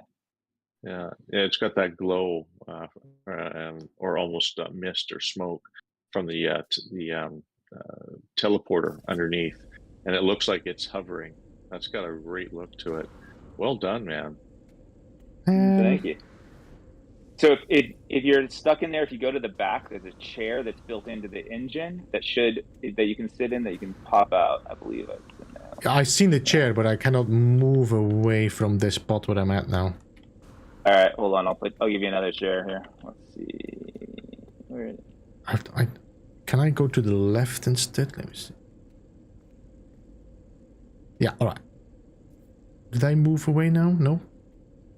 There's a chair in front now. If you can turn around. All right, thanks. Whee. All right, I'm out. Thank you. Yep. Yeah, I tested them all with my character, but clearly not everybody gets pumped out. Let's see. I blame multiplayer. Let's actually go down the stairs here. Probably Keck as well. Yeah, good call. Good call. Yeah.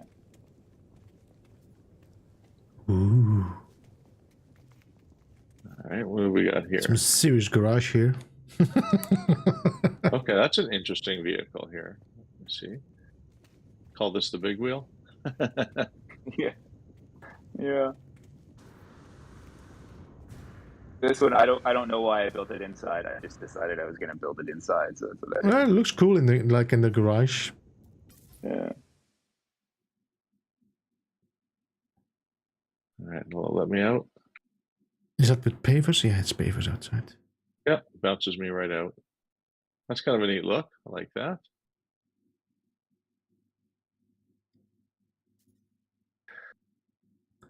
And there's some. If you look at the wheels in the back, you can see what it's run over. You've got some squished animals here. Yeah. A little squished squid.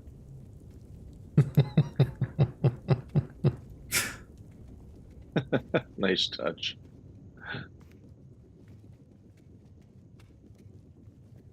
I mean, these are, you would say, small, but this is pretty large as well. There's a lot of detail in there, which is really enjoyable. Yeah, it's fun. Yeah, you could easily baptize this base to like, you know, vehicle exposition and then, bam, upload. Mm-hmm. Yeah, there's a lot of people I've seen have done that, where they've got a bunch of different vehicles that they've been noodling with, and that's like a giant garage. I like the little signage on the side as really well. cool stuff here. Oh, this is neat. What do we got here? Like a little model, yeah. Oh, I see what you got. Yeah, you got this little model here, which is the construction what do they terminal. call that? The construction terminal. Yeah. Yeah. That's really, neat. that's cool. Yeah, that's a good idea actually. Stealing that for sure. Absolutely. Yeah. Holographic images. Yeah. Like this one here is also another little doodle, which that's is even better on the other side. It is vintage cooking pans. Yeah, it was the cooking pan that I was placing around the spherical collision bubble of the teleporter, but then I just deleted the teleporter and kept the pans. That's got a really neat look to it. When you hit the holographic gadget there, it changes the color. Yeah, that's really cool. Ooh, yeah. Nice touch. Let's see. Oh, other thing, I don't know why this is a thing, but for some reason, shooting the trophies gives you oxygen. I don't know why. I just noticed this a little while ago. The what? Trophies, so the trophies up on top here of the building. Of the building. Sorry, the Titanic trophies, the skulls. If you shoot the skulls, yeah. Nope, not getting any oxygen. Try a different one. I may have shot that. There it is. I just got oxygen. You can only do it once. So. I think every time you reload, it's I wonder if that would be if that would be a good. For DG. Yeah, I think we just destroyed all of them. There's one in the back here. Have you tried this one here, DG? I think nobody shot this one here in the back. There should be 4. There's also 4 on the other side too. That we can try. No, nothing for me, but I'm going to test this out myself on one of my other bases. I've got a couple of these all around my bases. That's definitely something to test out. I mean, Or are you mining it or are you shooting it? I think you have to shoot it. Oh yeah, okay. Let me try a different scatter blaster. No, pulse spitter. Interesting. All right. Well, multiplayer weird.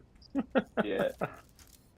All right. Well, we missed this one. The like robot one. We can also drive or sit in rather.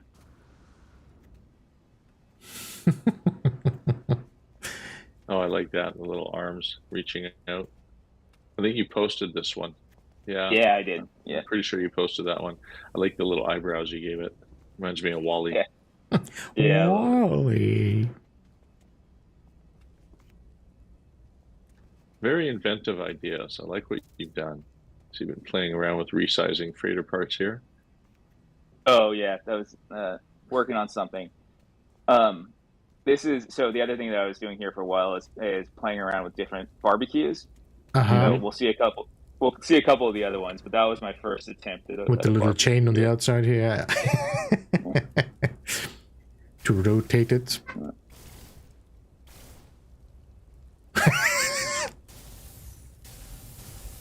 and the bones in the bucket. That's cute. Very clever. Yeah. Wait a minute. Who's that? It's a bat. Okay. I heard a sentinel. I was already getting nervous again. After the Laylap's adventure in the community. Oh yeah, God. That was. I recognize this one. Their bug with Laylaps. If somebody disables it in multiplayer, they multiply. Yeah, not a fun bug. I recognize this one. Okay. Yeah, so that one you've seen before. The middle one here. Middle one you have not. What's that? There's like a little chair in this. Yeah, you can actually sit on the. Yeah. I love that.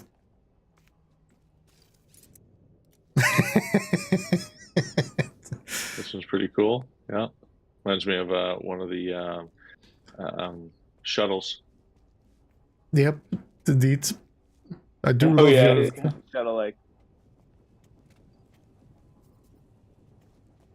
There's so much here in this base. Wow. There's also some building details of I really like these the wood panels sort of glitched in with the walls.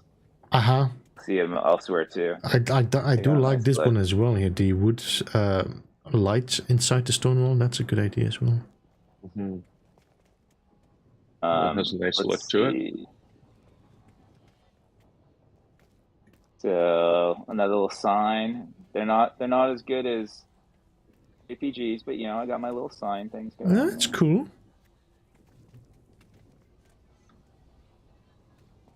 Here's another attempt at a barbecue. This one's a pit. Serious barbecue this. Seems to be still alive, cooking. Yeah, it is. It's the best way to do it. Is you got to cook them alive. It's a bit like a lobster. Yeah. What's that? What is this? The bottom of what is that? Oh yes, that's the bottom of like one of the mushrooms or something. Oh yeah, there's like a whole bunch of mushrooms and yeah, that I see it. Yeah, I know. Yeah. This is the one I used for my Black Ridge build. That's actually cool. The bottom for this. That would be great for a Halloween build. The bottom.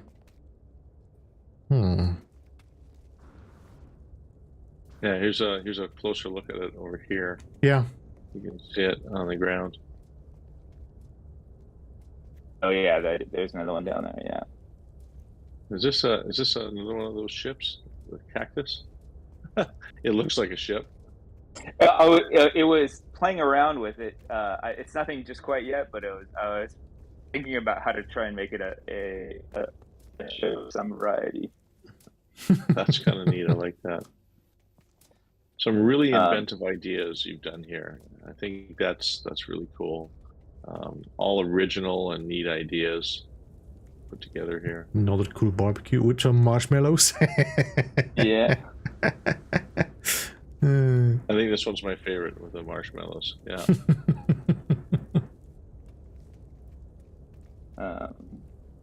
Yeah, there's that. And tried to get the graham cracker in there too. Oh, they're all a little oversized, but it's nice as well with the It's flame not inside the circle. It's a good idea. Fire without s'mores. I like that. Yeah. That's good as well. Oh, the windows. Yeah. There, the flame. And again, these I really like these two. Yeah. The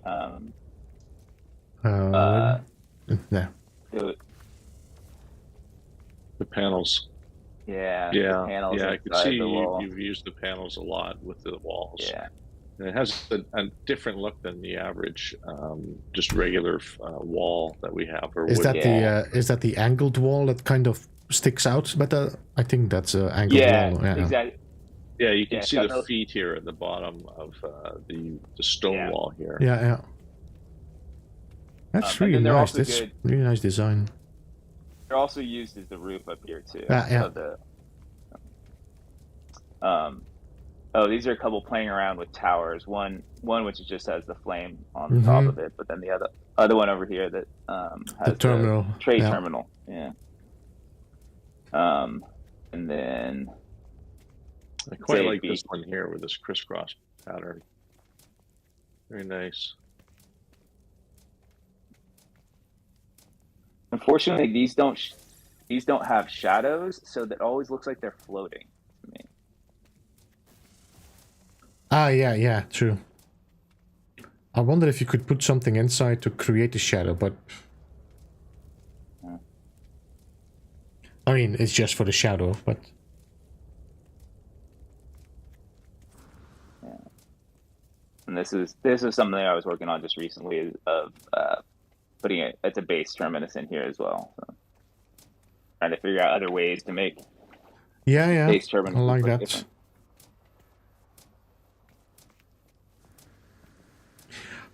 There's a bunch of other. It's too bad they took away the red on this. They used to be red if they were not powered. Oh right, yeah. They took this away, which is a bit of a shame. Yeah, a lot, and they added an electrical symbol, which I hate. Yeah, but, I definitely don't like that electrical symbol. It takes away. I really wish those electrical symbols hid along with the wires. Yeah. That and the teleport cable, all gone. Yeah. So the rest of the stuff here is, there's a lot of random stuff to look around at, but mostly these are just other things, that little side projects that haven't really gone anywhere or things like that. So this is more of the noodling over here. This is the testing noodling side. Some spacing. Yeah. Some interesting ideas over here, spirals. Yeah. Oh, there's one other spot on the other side of the base here that I'll show you quickly too, if you want to come over here. Yeah. Messing around with oversized build parts and figuring out how to mesh them into normal builds. Yeah. To hide, because it's a bit I do like these sails, but it's a bit of a shame that they're always stuck on a platform. Yeah. This is really nice as well. This is a good, like, for a nomad build, yeah. It's a nice tent. Yeah. And in fact, these, this has a really nice look, actually. I like that. So you bury the base underground, which is really nice. I wonder, could you maybe? No, okay. There's a lot of pieces that would be great to just have separately. Yeah. John. And then this is sort of same idea, but instead of hiding the base entirely, is to integrate it into like a room here. So there's nothing going on here, but it's just trying to mess around with space. Yeah. I do like the these wooden sort of arches that they've used for these flags. Right, they're nicely curved, and when you resize it, you can actually see some really neat texture on them too. That could definitely be used for some really interesting architecture. Is specifically the one we were just at, that tent structure. I love that S curve on that. That has a really nice look. I'm gonna have to play around with that. These are some great ideas here, Techsuppot. I don't know. What do you like being called? Techsuppot or Techsupport? Yeah, I don't really care all that much. I don't necessarily say Techsuppot because then people start thinking that like, oh, it's a play on pot, and I'm like, no, it has nothing to do with marijuana. So I sometimes say Techsuppot, but Techsupport, Tech, anything's really fine. Yeah. So it's funny. It took you a year to. You said it took you a year to realize that you had spelled it wrong. It took me a couple of months before I realized that it didn't. There was no R in there. Yeah. When you first joined the community. I'll just say this quickly. So this is the. I was just trying to play around with ways to get a viewing tunnel that was dark. This is based entirely on stuff APG was doing. Oh yeah, It's got a little bit of kaleidoscope at the end, just to sort of test how dark you can get the tunnel. Pretty dark. I had to use a flashlight to see that there was actually a walkway in here. Oh. Yeah, I think APG is doing a lot of testing with these now. With yeah, he's doing a lot of cool stuff. I mean, the effect is amazing, you know. With the it looks like there's actually water inside here. Yeah. Yeah, the way that the graphics show the different lights and objects inside it changes them to that sort of wavy sort of a look. That's kind of a really neat look, and I wish we could do that without the aid of the teleporter itself. But very awesome looking through the lens. You know what I mean? Yeah. Cool stuff, man. Yeah, very original work. Very original work. I like what you've been doing. Thanks. So, what sort of timing do we have? I mean, I'm happy calling it here if you got other things. If you have another base, we can do another base. I don't know how long. You said you didn't. You have limits, so I think you're more important than your limit. Yeah, I got maybe another 15 minutes. So. All right, so let's do one more base. Yeah. So this other one is completely different in that this is one large base. So hopefully it all renders in. It's one that I probably will never. I was waiting to like finish it before like showing it off, but honestly, I probably will never finish it. So we'll just take a look at it. There's enough to see that's cool. So. All right, I'll fly back to the anomaly. Ditto. Cool stuff with this base here. I like this. There's a lot of great ideas. Upload this. Yeah, you could definitely upload this. Yeah, I'm thinking I'll probably, like you were saying, clean it up a little bit, make it a little bit more of a coherent base, and clean up some of my scraps of things that I'm building on the side. Can I have a cookie? Upload.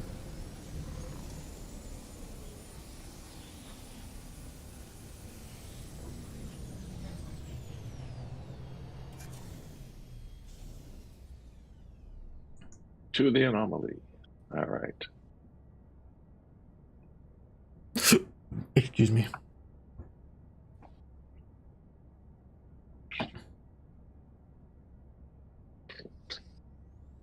So what's in the future for Techsuppot? Ooh, good question. I don't really know, actually. I mean, I'll continue doing a lot of the similar stuff just because it's fun doing the small things. I don't really know what's next in terms of games. I think this is I get into games, but I don't think I've ever really got into. I'm there whenever you're ready. I don't think I've ever gotten into games like I got into No Man's Sky. So I don't. There's not a next game on the list for me. Probably at some point I should actually, spend a little more time on my real job, or at least my job that pays me. So. Are you there by the way, Tech? Yeah, I'm there. Sorry. okay. Yeah. What about builds? Do you have something that you're working on, or an idea that you want to put together for one of your builds? You know, I don't. I think right now, mostly, like I was saying, that the doodling is what I do a lot of, in that I just start throwing some parts around and something inspires me and I run with it. So that's a lot of what I've been doing. Um, I don't. I'll admit, I don't currently feel super inspired to big projects right now.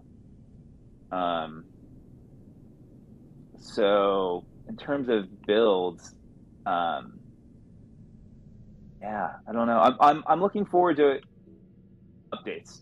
In terms, I agree that I don't think there's going to be a lot of huge updates for builders, but I'm hopeful of some little things, fixing some glitches and things like that. I still hold out hope that they will do things like increasing um, the uh, part count for saves, or even the upload max, maybe. But that's all hopeful at this point. Boy, that would sure be nice, wouldn't it? Yeah. Greater upload. I'm not seeing you. Which No, planet are you on? I'm flying back into the anomaly and do it again. Oh, okay. Let's see. I am on, the planet is Monod, I think. Monod. All We're right. still Oh, we're there still we in go. this You're hidden within. It's a yellow planet, and your icon is yellow. So no wonder I couldn't see you. So when you get here, there are two different landing areas. Okay. One of them, if you got it, for exotics and other like high-end small ships, there's one landing spot there, and then there's where all the work vehicles need to park. I'll let you decide. I'll let you decide whether or not you're a high-end person or a work vehicle kind of person. I'm a work vehicle kind of person myself, but if you know my job and what I do, I do the dirty work. I don't, but I can imagine. Nothing high end about me. No. I'll just land on the first available spot. Average Joe.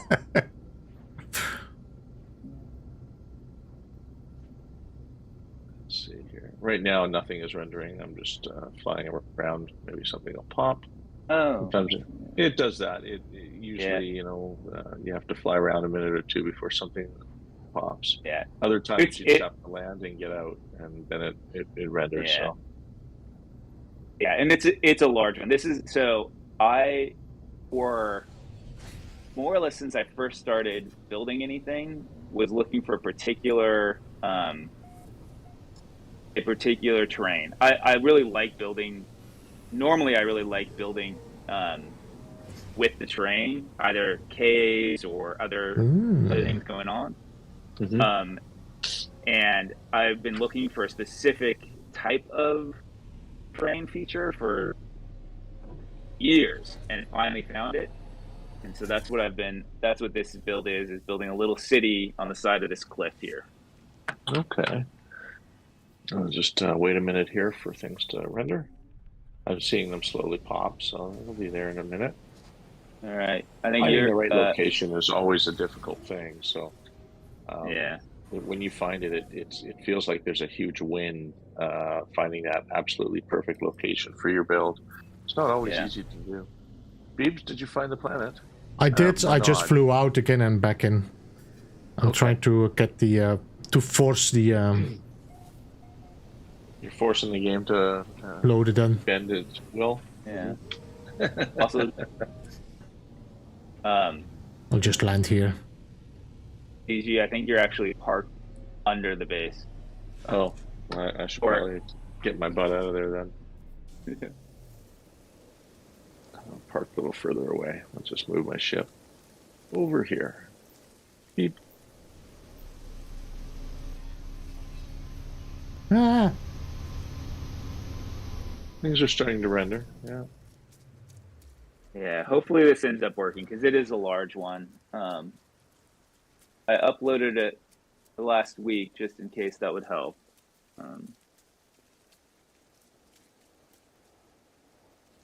Ooh, fancy landing pads. I like that.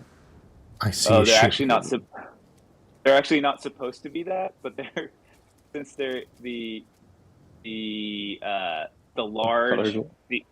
yeah, it's a color. It's a glitch in placing them by wire. So they're supposed to be gray, but they're all multicolored now. I have one part loading in. Give it a minute. Man. I had that part too. Oops. Give it a minute. It'll start to render. Yeah. There's just And a lot. Oh, okay, okay. There, I see. I'm starting to see. I'm starting to see. It's gonna take some time to render. It's starting to render from a distance there. Oh yeah. So there are two parts. There are two areas of the city. There is the high-end public buildings and the nice housing, and then there's this landing area, which is supposed to be the rundown sort of industry side of town.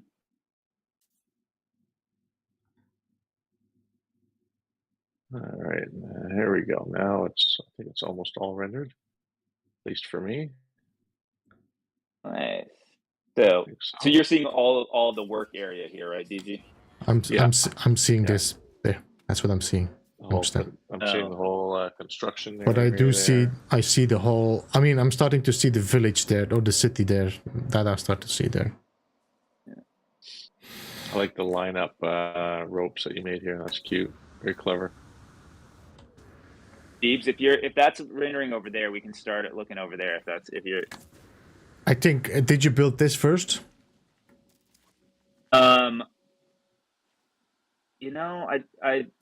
think no. I started with the other end of the city, and then came back. Oh, okay. Everything starts to pop in now. I see. Starting to see things popping in the back. All right.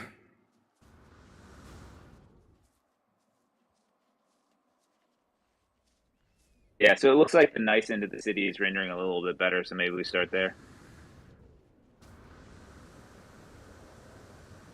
I like how you've inverted the walls on their sides here, giving it a different look.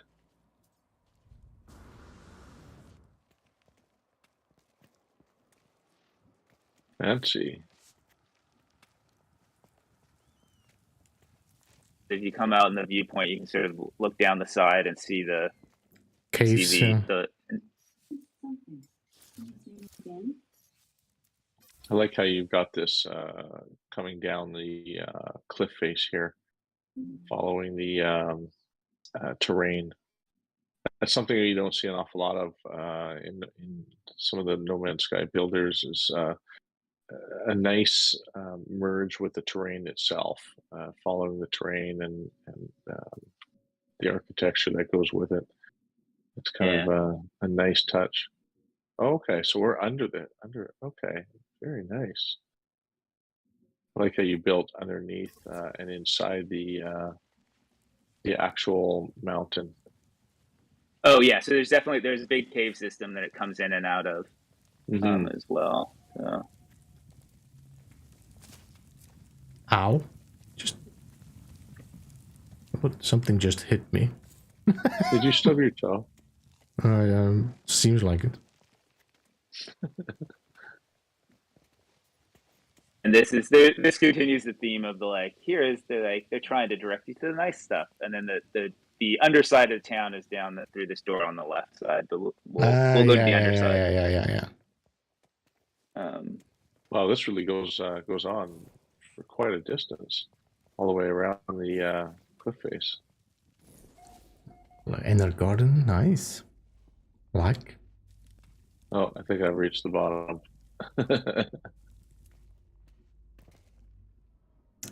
It looks like it's not entirely rendering for you. That's a little cafe. There should be an espresso machine and things there, babes. Yeah, I think I'm seeing some things, but not everything has rendered then. Yeah. I mean, I'm getting pretty used to this now. Yeah.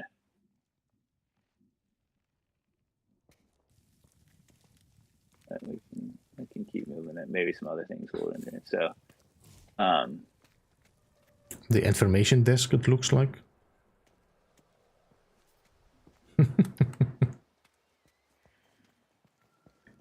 Nice. That's a good use of the caves.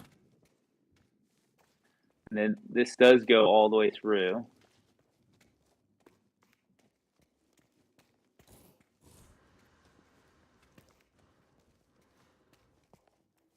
Missing some floors. Like that. Cool. The It's not, fire it's pit. not, ooh, you're missing some. Yep, you're, it's not as decorated as I was like, because I hit the part maximum. I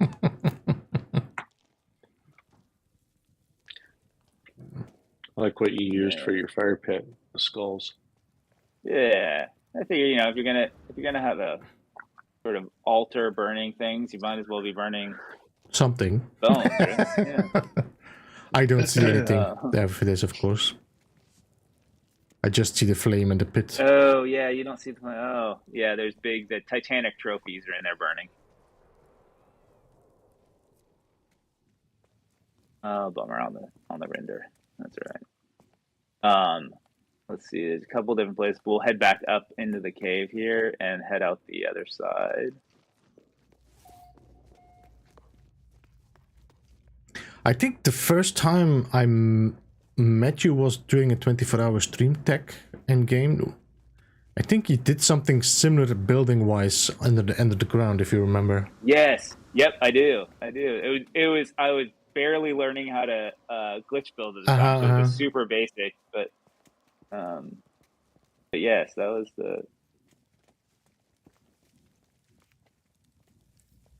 that's the landing pad for the, you know, the small pleasure craft, not the work vehicles.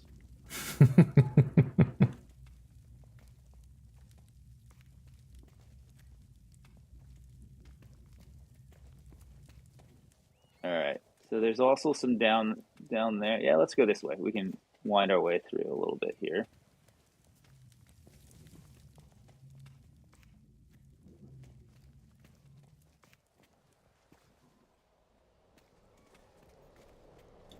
Ooh, I like what you did with the... I like that. That's cool. The hanging bridge and using the pallets as a platform makes it look real, more... less industrial, you know? Yep. Yeah.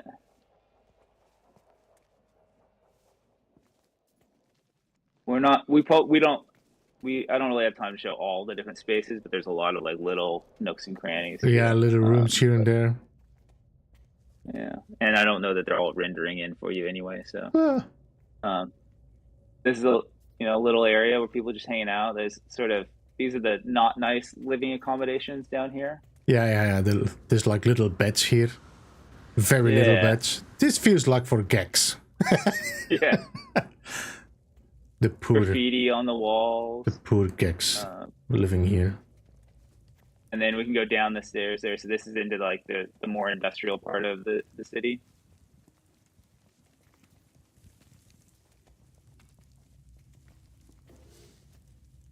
A teleporter sometimes works, sometimes doesn't. It just takes you back to the landing area. Yep, there you go.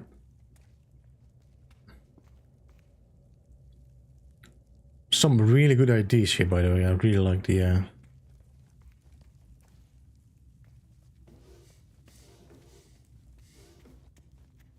Ooh, I like that.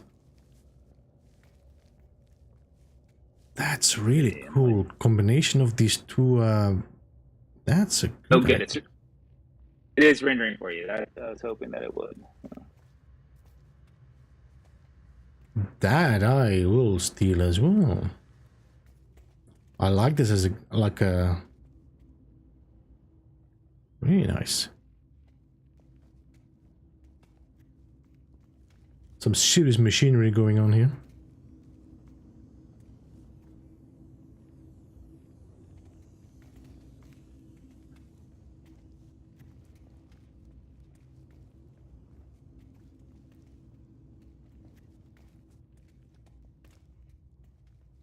And then there's one last major area to show, and then I think that's what we got. We'll go back up the stairs.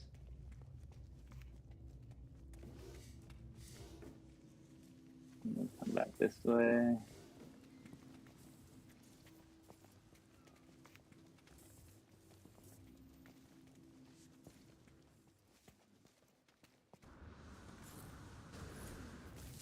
Ow. See, I got hit again from something.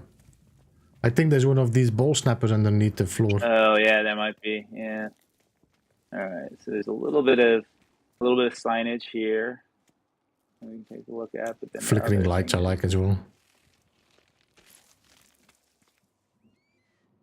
I like that the little flicker light just gives it an extra little yeah. There's nothing to sit here. But I do like the view though. That's good with the window like that. Oh, there's no chairs for you. Yeah. There's just there's 2 chairs there and a carpet and a table and things like that. So it's just a little place to like hang out and. This is windows, no? Yeah, this is windows, yeah. Yeah, so they're the full-size windows and then full-size slanted walls. Yeah, yeah. And then a full-size roof. We got the window liquor is back.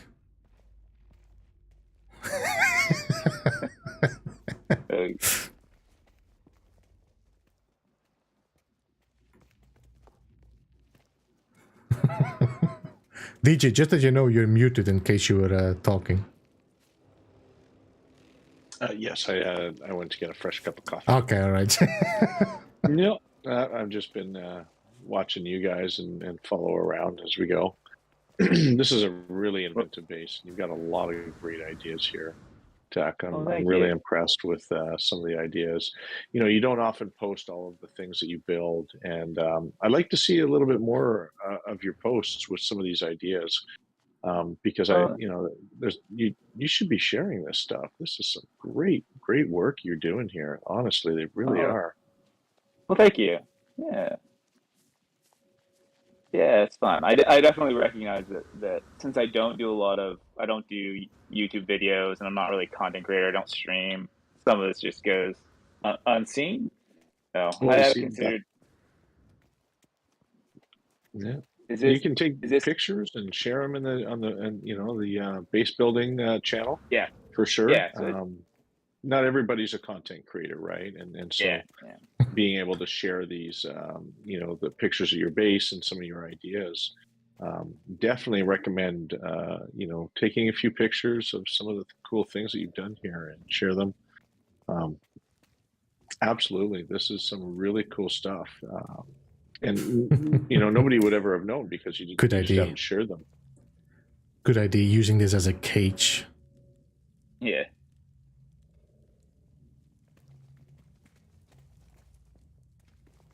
That looks really good.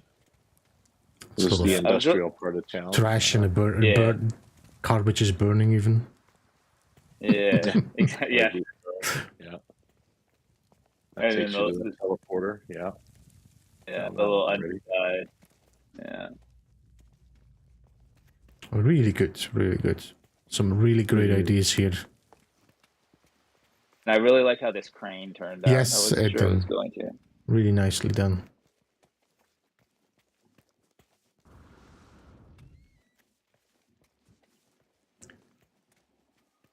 Yeah, really nice job. I like how you've got the wheels merged in here nicely with the supply pipes. It looks like a cable.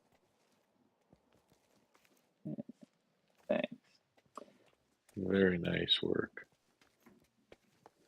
Yeah. So I also really like how this shipping agent, whatever this is, the little office turned out. You have to stand in line here and just follow queue. Yeah. See, this is DJ, just go straight into it. And you have to follow this here and you have to go into queue and wait for the next person to be done and then you can... I'm special. This is another thing I really like, and I've done this in some other things too, is figuring out different ways to build the save points to make them more interesting. And so I like this one that's just it's part of the pipe that's just pulling over. I came across a few of your save points and the other build as well, like merged somewhere in. Yeah. Really nice. Like a lot of these ideas here. Well, I think that's it. I mean, there's lots of little details to go through in this space, but I think that's most of the big pieces of it. See, these were the lights I meant as well, DG. These spotlights are really, really lights. So, if they would give us this to build with, you should be able to light up a spot way better. Yeah, definitely. I've used those on a couple of my builds where I'll sink the landing pad under the floor a little bit and just have these sticking out. And yeah, they'd light up a good portion, an entire floor panel. I mean, I can't. There's a lot of there's a lot of things that you can use for lighting. For me, I'm stuck on the whole natural light aspect. So, an enclosure that's completely closed off from the actual natural world, trying to recreate natural light is really difficult. Oh, I like that sign. Yeah, I was just about to say the same. The blinking sign. Yeah. I like how you've done that, sort of enclosed in the glass floors. Yeah, thanks. Oh, and the door. I didn't see that. Oh yeah, and there should be some graffiti on it too, if that was working. Yeah. I didn't check it. I was just. Yeah.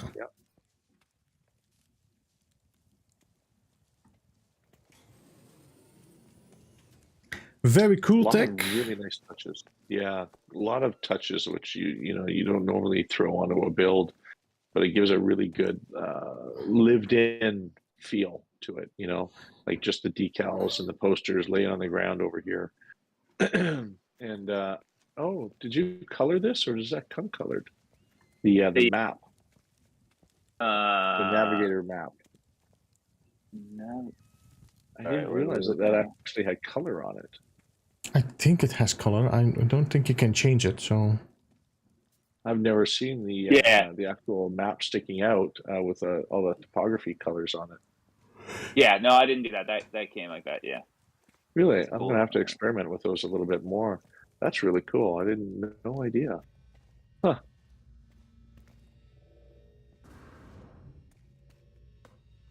Fantastic stuff, man. Really like what you've done. Awesome. Thank you very much. It's fun. Oh. What galaxy is this one in by any chance?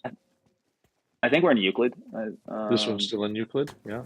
Yeah, I think so. I don't spend a lot of time outside of Euclid, but maybe if Beebs is kind enough, you can go into photo mode and show the glyphs. Perhaps others might want to visit. This is uploaded base, right? Yeah. It is. I'm still working on it, so it'll change. But I'm fine with people visiting it. This is really cool. I would say take your time to let it load in, because it takes definitely some rendering. I'll just show the portal coordinates. There we go. Boop. I can fly out and double check, but it should probably be Euclid. I think so. Yeah, he confirmed that this is in Euclid. Yeah, really good stuff here. I like how you've combined sort of the modern world and the industrial world together here on this cliff. Very cool. Oh, yeah. It's a nice planet too. Yeah. A lot of balls on the bottom. A lot of what? A lot of balls in the terrain there. Yeah. The rocks are all like balls. Oh yeah. No, I see what you're saying. Wait, what? There's a lot of balls here?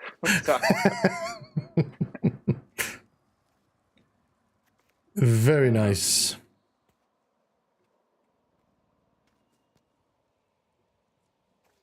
I think Tech is already there. Oh, sorry. Now I'm just wandering around my own city looking at stuff. There's some other things we didn't see, but they're just where I've been like working and also deleting parts for scrap from other places. I do like the tower that Beebs is standing on. How you've designed that. It looks very modern. Yeah, very modern look to it. and the lights that you've got that are coming out of it. You've offset them so that the lights show on either side, and that's really kind of a neat look. Most people wouldn't have thought of that.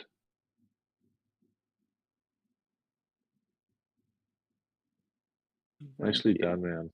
Very nicely done. Thank you much. It's a pleasure.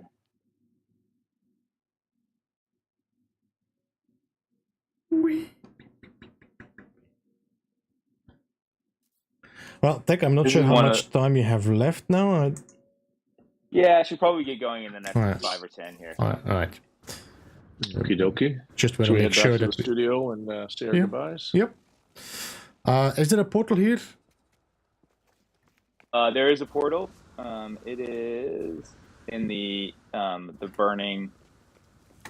It's in the big circular room with the fire. The boiler room, yeah. The one where they are Oh, burning. yeah. Okay, I see it. Oh, here we go. The Yeah. trophies. Oh, I like Just- the entrance to this. Yeah. You've got the roof panels in a circle here, and they've created this little Yeah. sort of opening. That's really neat. I like that look. I might have to steal that idea. Sorry, borrow the idea. Sure. Yeah. That's really cool. All right, I'll join you. Let me get to my ship. Okay. Why'd you drop me off at the base computer while there's a portal there? Update's coming. All these funny little bugs are usually associated with an update.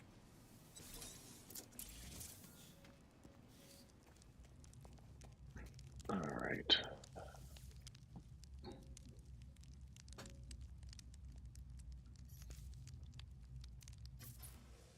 There we go. Ooh, I got dropped at the teleporter. Guess I'm cooler than you. Yeah, it seems so. You're the guest of honor. You're supposed to be. Oh, fair point. Fair point. I see Dave Entersilver, Mr. Witchblade have entered chat. Sorry, guys, I haven't been keeping up with chat. But hello, guys. Good to see you. Jeff Jefferson, too. In the meantime, it's daylight in the studio. Yeah, and for once, it looks like we're in the same time zone. I don't know what happened. It seems like my sun froze during the interview while I didn't move it. So anyway, In camera mode, it'll freeze. Yeah, I've noticed that in camera mode, it'll freeze. And if the other players are not in camera mode, it'll continue moving. I've noticed that when I join my own game. I've also got Alright.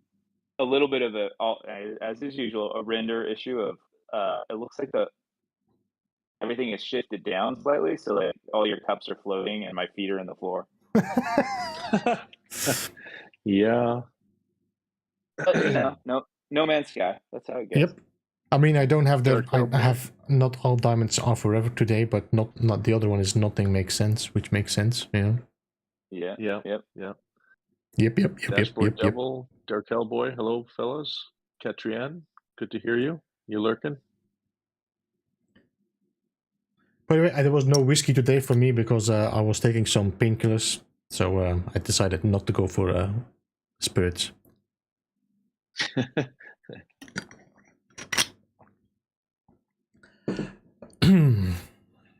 Can't have a hallucinating Beeblebum now, can we? Well, it's not. It's more like, you know, I don't know. I mean, I'd watch that stream. It was entertaining to say the least. But I am not going to recommend that. Not that I'm your daughter, but it doesn't seem like a good call. But I'd watch it. All right. Are you getting in, DG? I'm here. Yep. It just Okay, took me alright. a while to do the old Nexus routine. Yeah, I know. Oh, darn it. Come on. Hola, game. hola, la, la. This is the Well, is Techsuppot is a that part of the very, show? very special guest. What's that in your pocket? That's not. Yeah. It's my multi-tool. I see that my time in the appearance modifier is paying off. Camouflage. See, There we go. That's why I'm not drinking today, guys, because all these advances here. So, like you said, you're gonna have to go soon. So I want to thank you already for joining us, Tech. Absolutely. I know that the DG always has one more question he wants to ask. So. Okay. All right, so here goes. Now, say you ran into Sean Murray just walking down the street. Is there something that you would like to say to Sean Murray? Anything like that? What would you say to Sean Murray? I think the first thing is thanks for a great game. This has been an awesome. This got me through the depths of the pandemic, and that's been fantastic. I don't know. I obviously have all the little things that I would want to say of like, ooh, we need this and I want that, but whatever. He knows all those. I'd probably just say, great game, man. Good answer. Good answer. I'm sure he would appreciate you telling him so. He made a game that he found nostalgic from the memories that he had as a youth, and a lot of us older gamers have a lot of those same feelings and memories. And so seeing, how the things that he put into this game and having those same memories when we see those things, it really clicks with a lot of people, and is somewhat of a nostalgic game.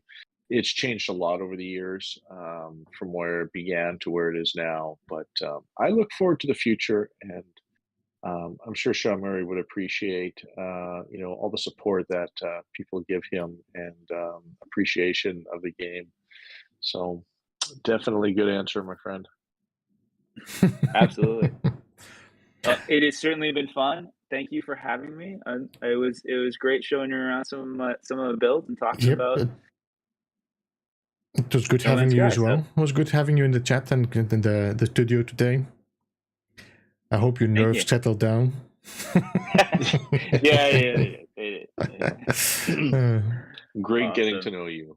Yeah, it was a real pleasure. We see you interacting in the Beeble Hive a lot, and it sometimes, when you finally meet up with somebody and ask some of those questions about where they began and where they're going, and the things that they've been doing, it's really good to get to know those people on a personal level. And I've really enjoyed getting to know you on a closer personal level today. So thank you very much. Awesome. Thank you for inviting me.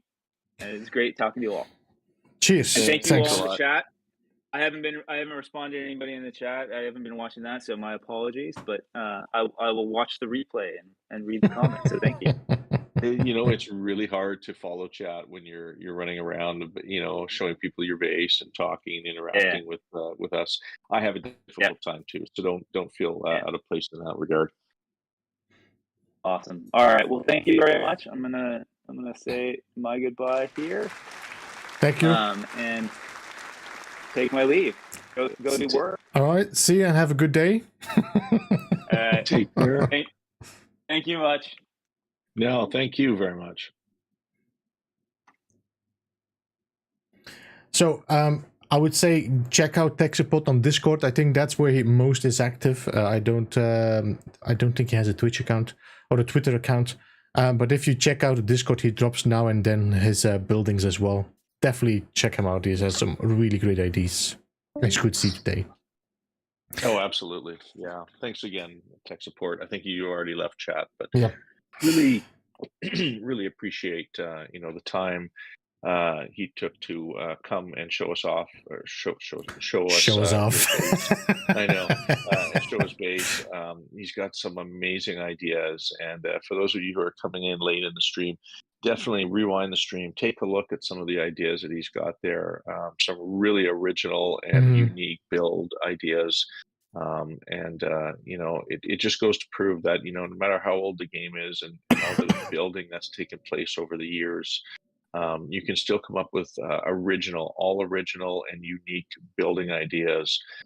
And it's very refreshing, because it often, we see a lot of reused ideas. We build things in our own way, an idea which we take and we run with it and use it to, our own unique way of building. And with Techsuppot here, I've seen that he hasn't really taken a lot of the ideas that a lot of us currently use. He's just come up with his own sort of thing and made these creations, which are really good. The robots and the vehicles, all very, very cool and original ideas. So definitely rewind the stream, you guys, if you haven't seen some of that stuff. And hello to a few others who I haven't said hello to in here as well. We've got Joe J has popped in. Hey, buddy. Aubrey. I think I said hi to Dashboard Devil already. So, and there was a few others. Oblivion. I don't know.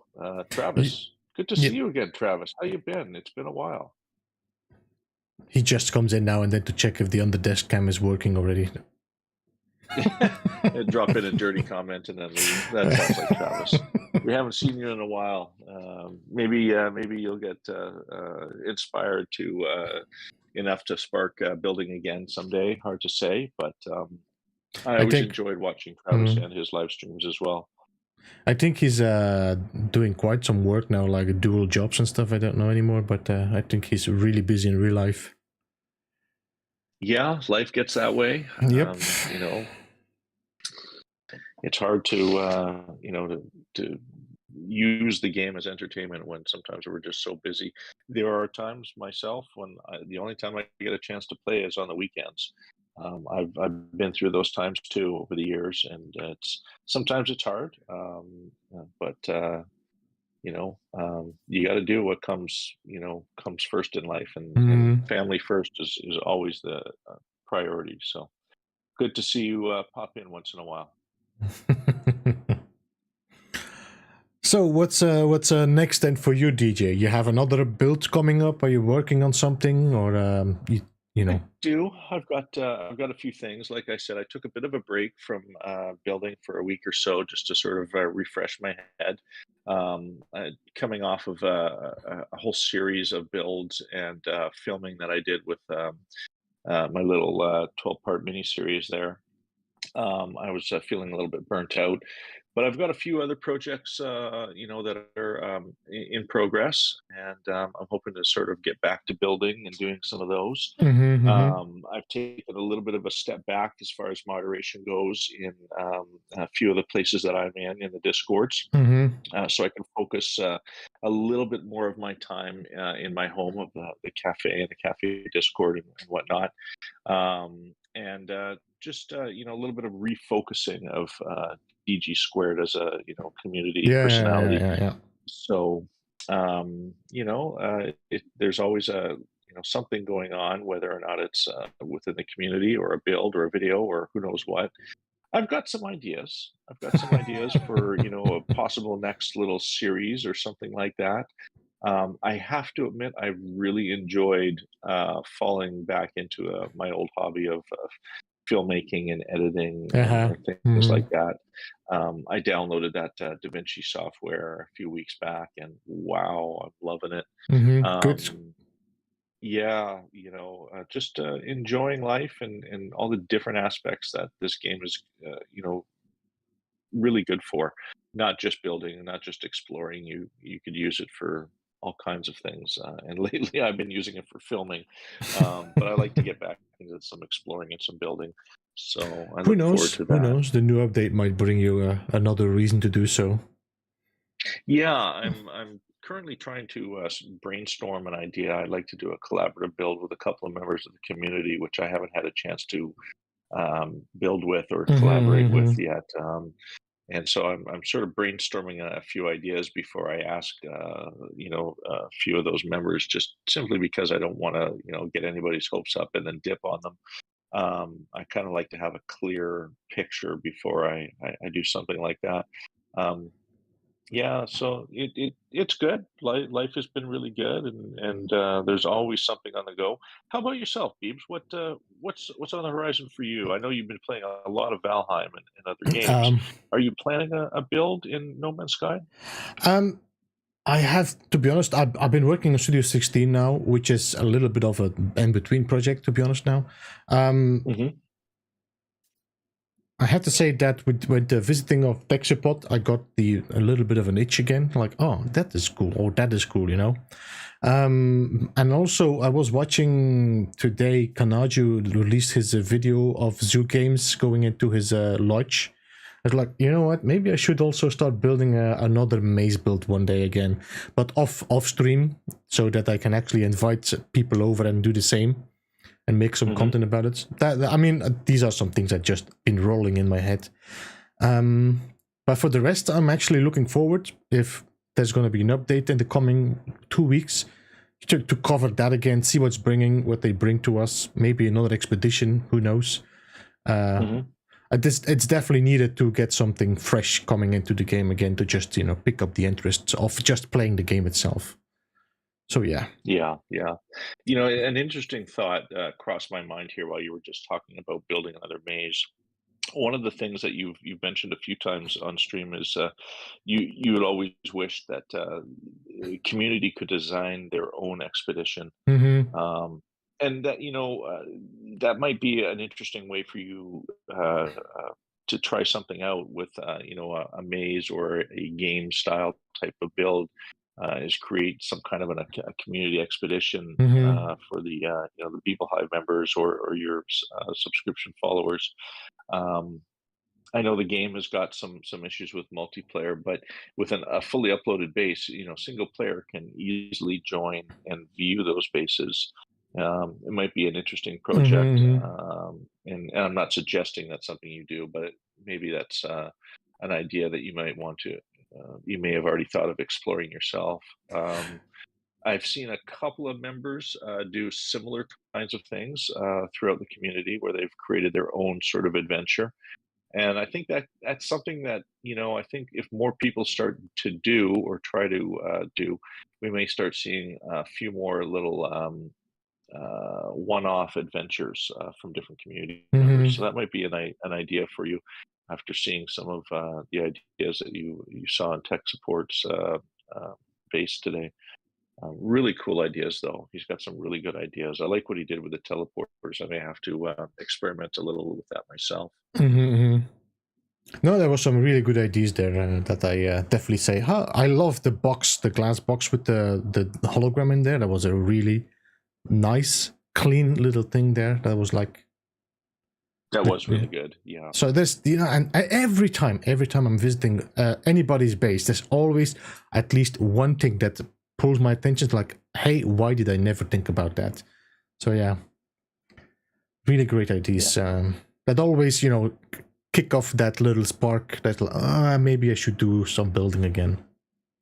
Yeah, well, there's the first of the month where you do the community-based visits, and you know, that's always a really good stream for me to watch, because I like seeing like some of the other ideas that other builders have. And there's been some really amazing builds that you've visited over the last year or so, and you know, a lot of the times that sparks some interest, and although I don't like directly take some of those ideas, it gives me an idea of some of the things that can be done that you may not have thought of, right?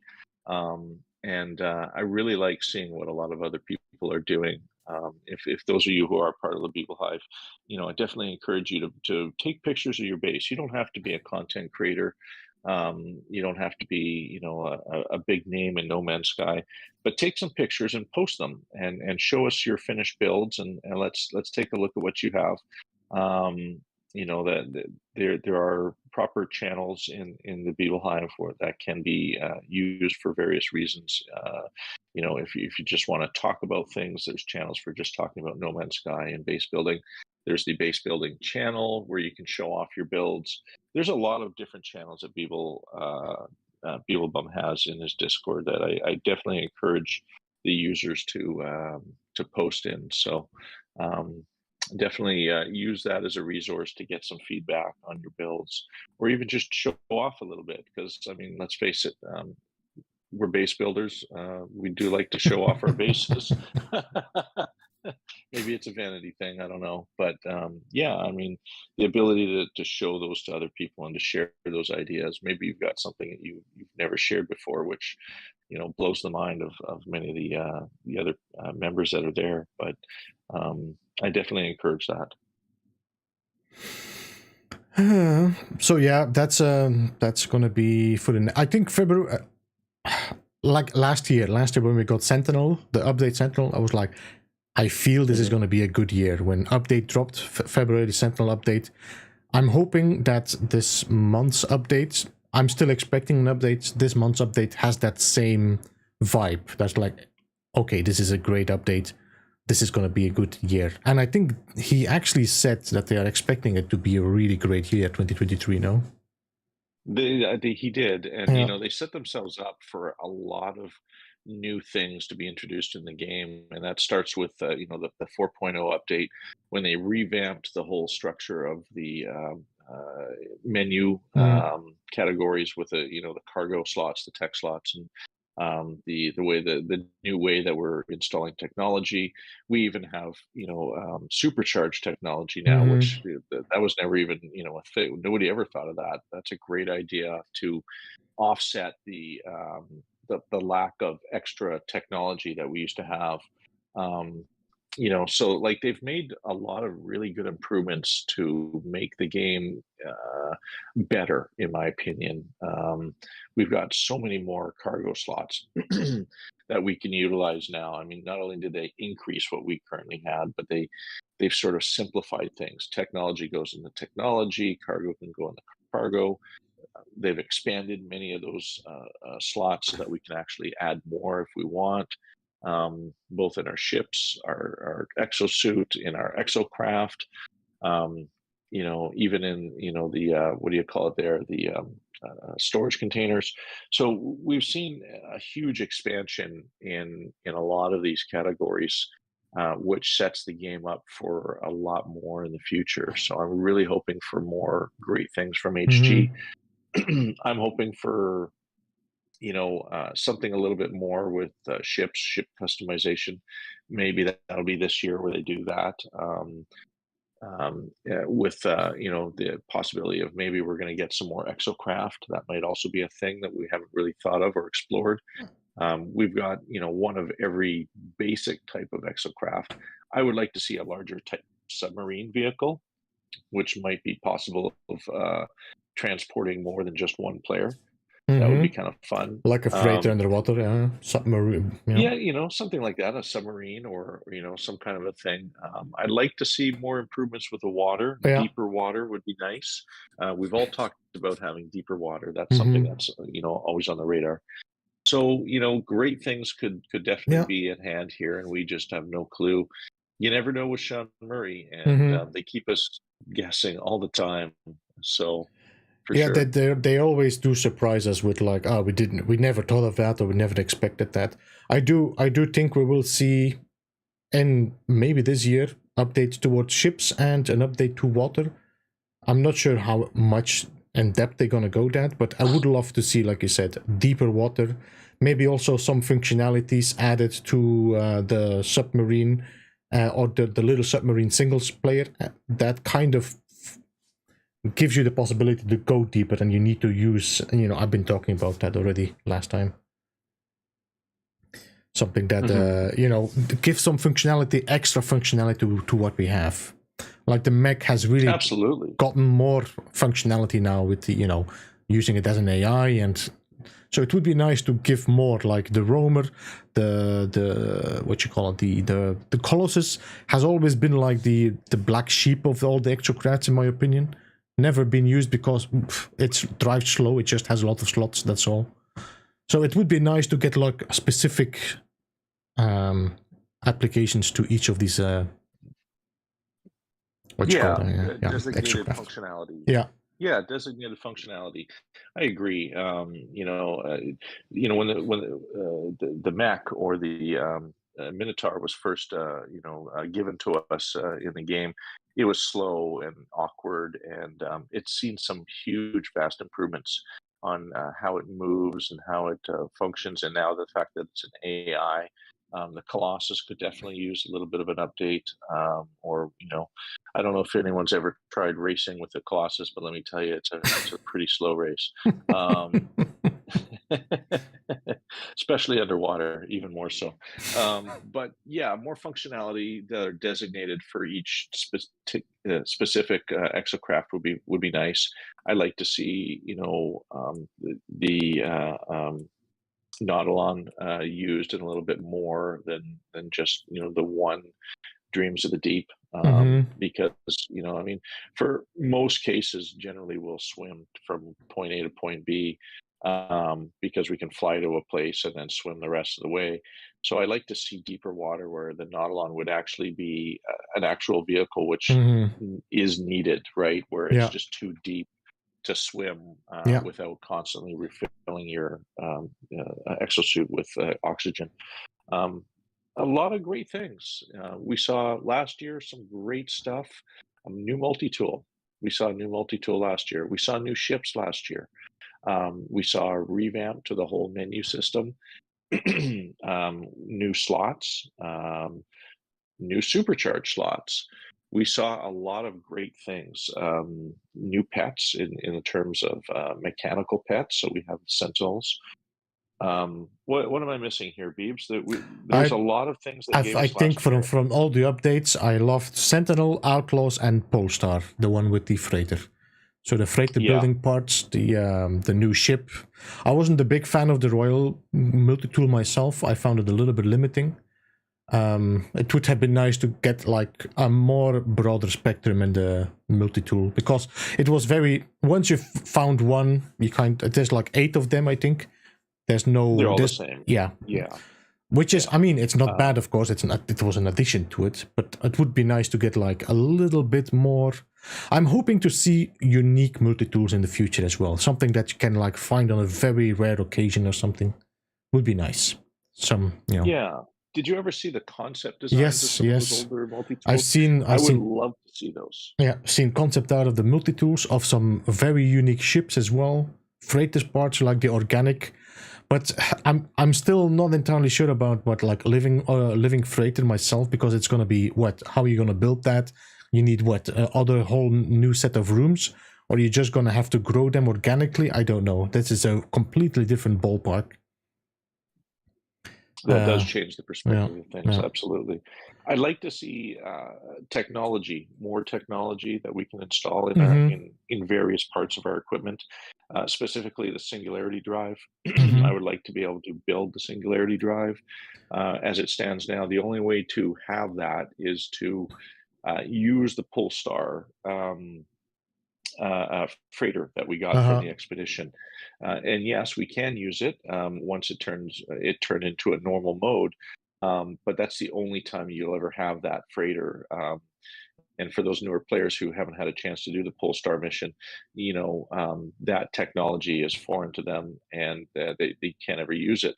I've got a save where I have one, and I use it specifically just freighter warping. Because it gives you a different ability of moving around the stars, and it's a little bit more fun, to warp in different ways, not just your ship or just your basic freighter warping, but using that as a kind of a wormhole creator, which essentially creates a black hole for you to travel through at any given time. And I think that's a really neat way of traveling, is using that and having a Singularity Drive. So that's something I'd like to see. The squadrons could also use some work, and a little bit more in depth, I think. It would be nice to be able to actually give them the possibility, be able to. The freighter, for example, that would be great to have like a garage on the freighter where you can have your squadron members and you can actually upgrade their ships, install a weapon or install a specialty or whatever. It would add way more connection as well with your, NPC squadron. It would. You're right. More interaction with your NPC crew on your freighter and also your squadron. Like you said, a garage or a place where they can all sort of congregate, and you can add technology or specialties to those specific squadron members. Perhaps you want one of them to, have a specialty with one weapon or shielding or speed and maneuverability, the ability to manipulate that, much like what we do with our living frigates. You give it certain foods, and it changes the stats on those specialties, right? It would be nice to be able to do that with our squadron. As it stands now, you come into a battle, and they all sort of just all warp in together, fly in front of you.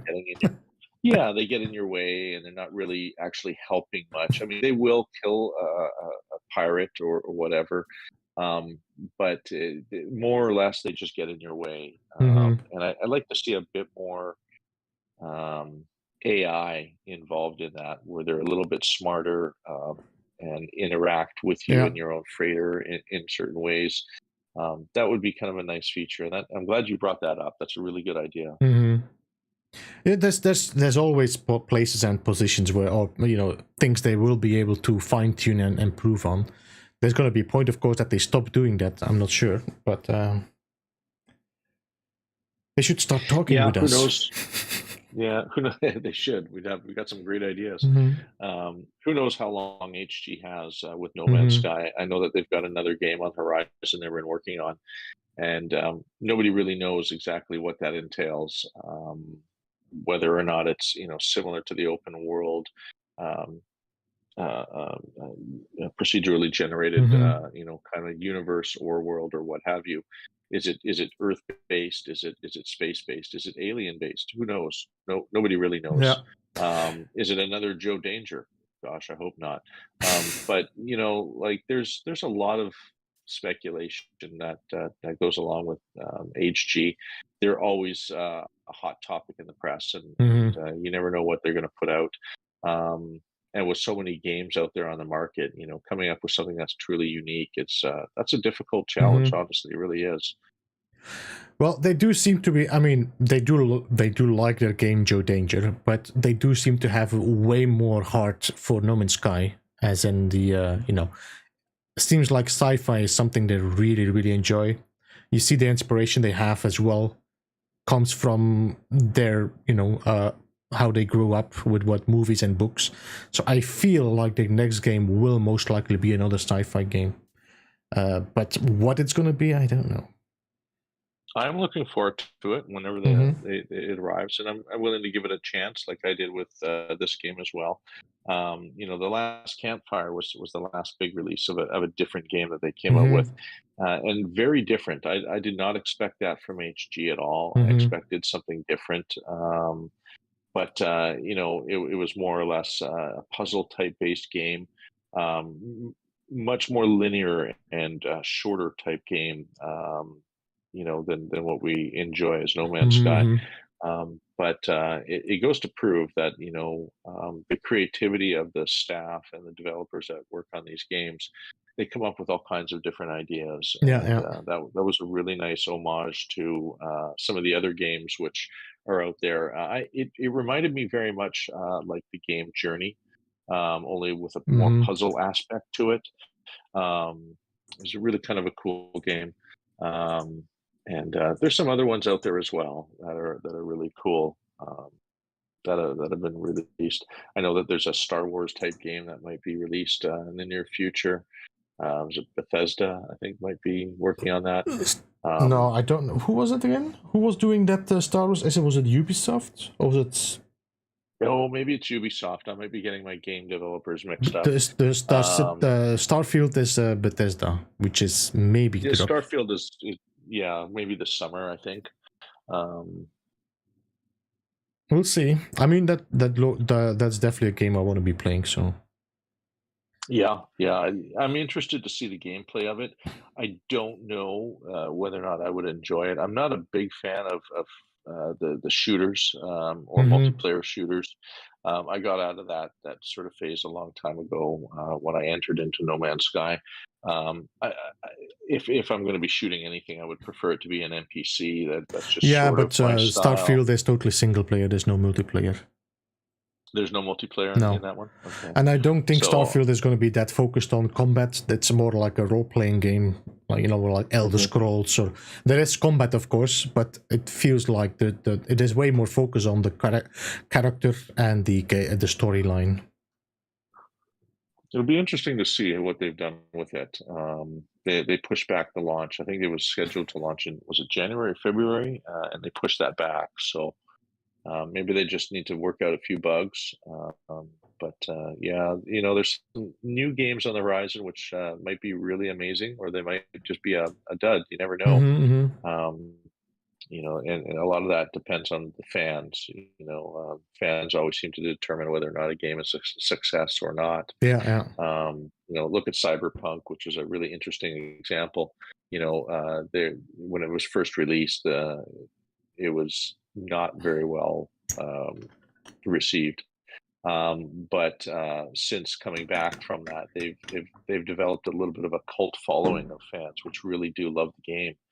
And it's a much better game now. And it's a shame that they had to go through the process that they did to get the game where it's been sort of improved gameplay again. But, you know, HG went through that as well, where they came out and their game was not as what was advertised. They made vast improvements towards that. And, you know, to a point where the game is where it's at today, which, you know, a few years back, we never thought we'd see what we see now. So many improvements within game developing companies, fans giving them chances, and allowing them to, you know, spread their wings and Fly away. fix things. Whereas in the past, you know, when a game bombs, it bombs. That's it. They, you know, they pull the plug and they work on a new game. So there are definitely changes to how the developers have been building and creating these games. Little camera change there.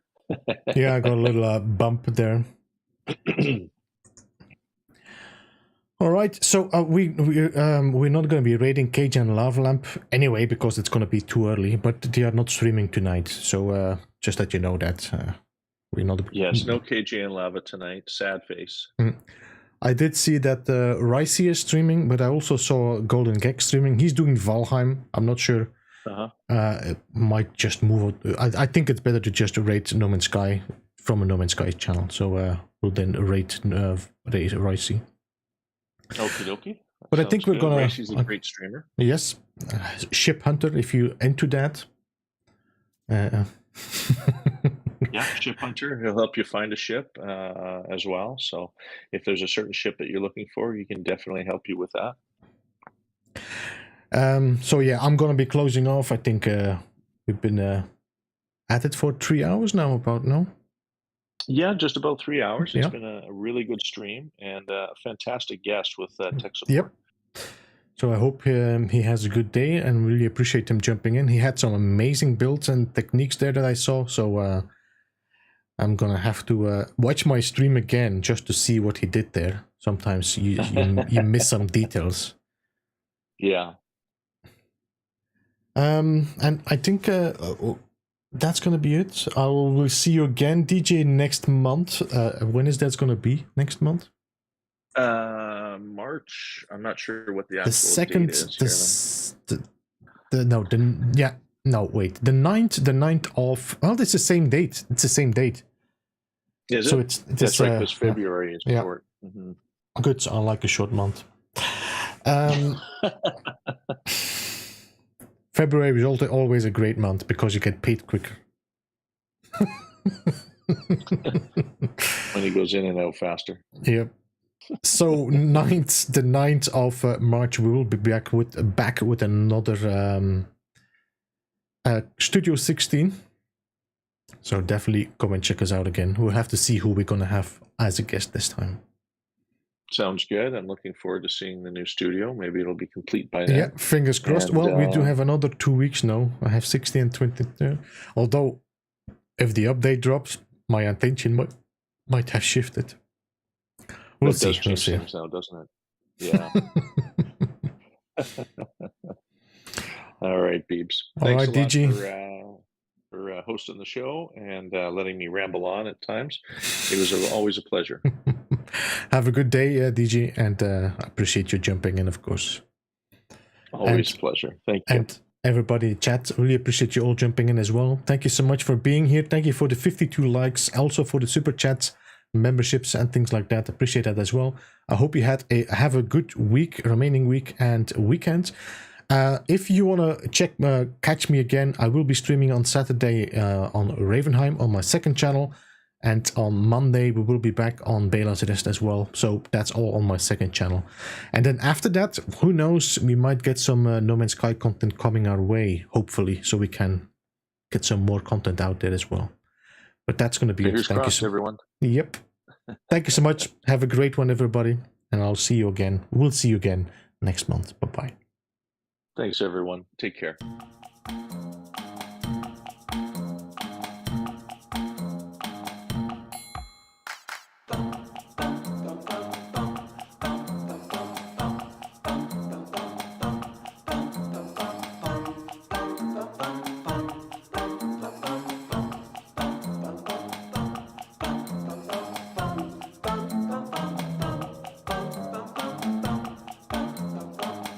Beeblebum.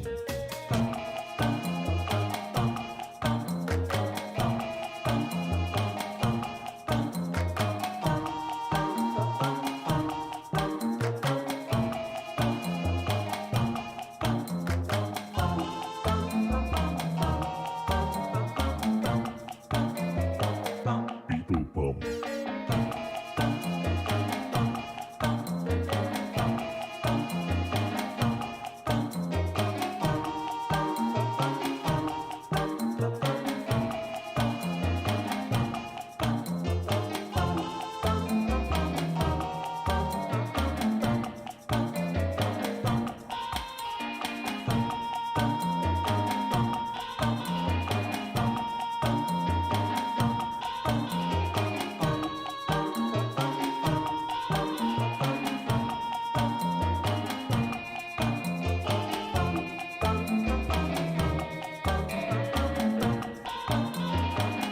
Beeblebum.